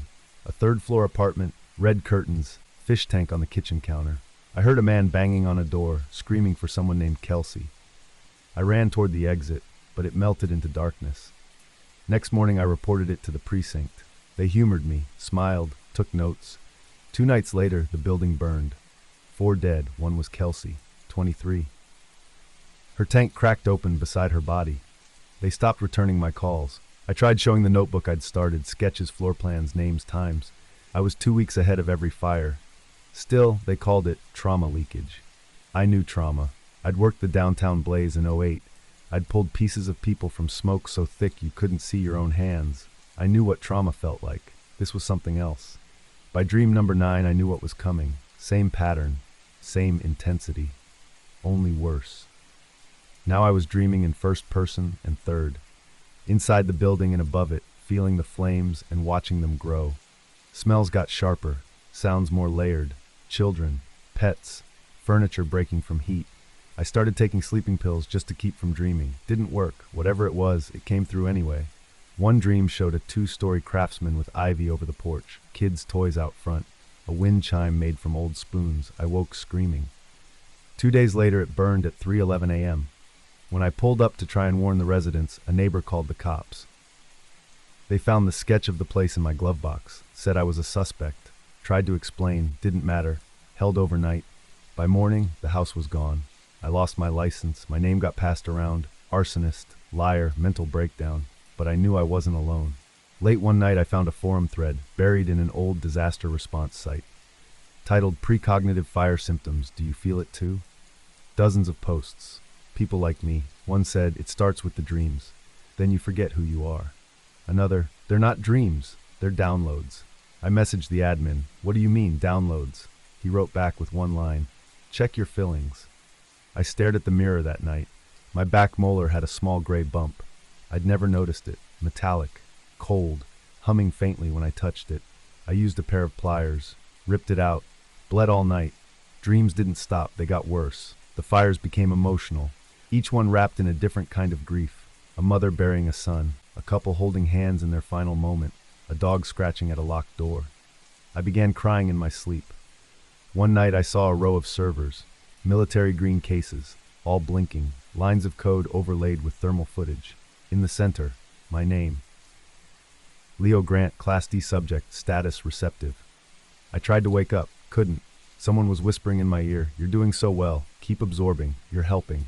Next morning, I tore apart my walls looking for bugs. Found nothing. Then I found the letter under my doormat. No return address. Inside, a single photo. Me in a hospital bed. Tubes in my arm. Date stamped 6 months ago. I'd never been in that bed. Except, I had that scar. Right forearm. Faint, like from an IV. I called my sister, asked if I'd ever been hospitalized recently. She hesitated, then said, you had that experimental sleep therapy. You don't remember? I hung up. I never told her about the dreams. The next night's dream was the worst. A cabin, deep woods, nighttime, smoke leaking from the seams, inside a woman singing to herself, soft, sad. I tried to warn her, but I wasn't in control anymore. I stood outside, watching, frozen. The fire started behind her. She didn't move. The song kept going as the flames took her. I woke soaked in sweat, and I couldn't remember her face or her name. I looked in the mirror, couldn't remember my wife's face either. I dug through old photo albums. Her face was blurred in every one, smudged, like I couldn't quite hold it. The dream had stolen it. Each fire takes something, not just from them, from me, memories, emotions, names.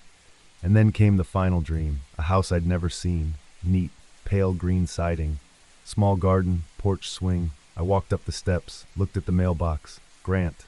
Inside, a figure slept in the recliner. Fire crawled up the hallway. I tried to scream, but I watched, helpless, just watched.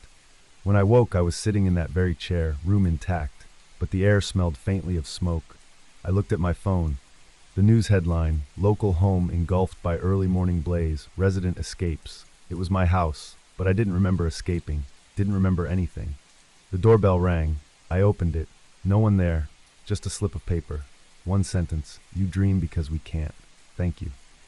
Behind me, a faint ember glowed in the corner of the room, and I suddenly couldn't remember what it was I'd come in here for. The end.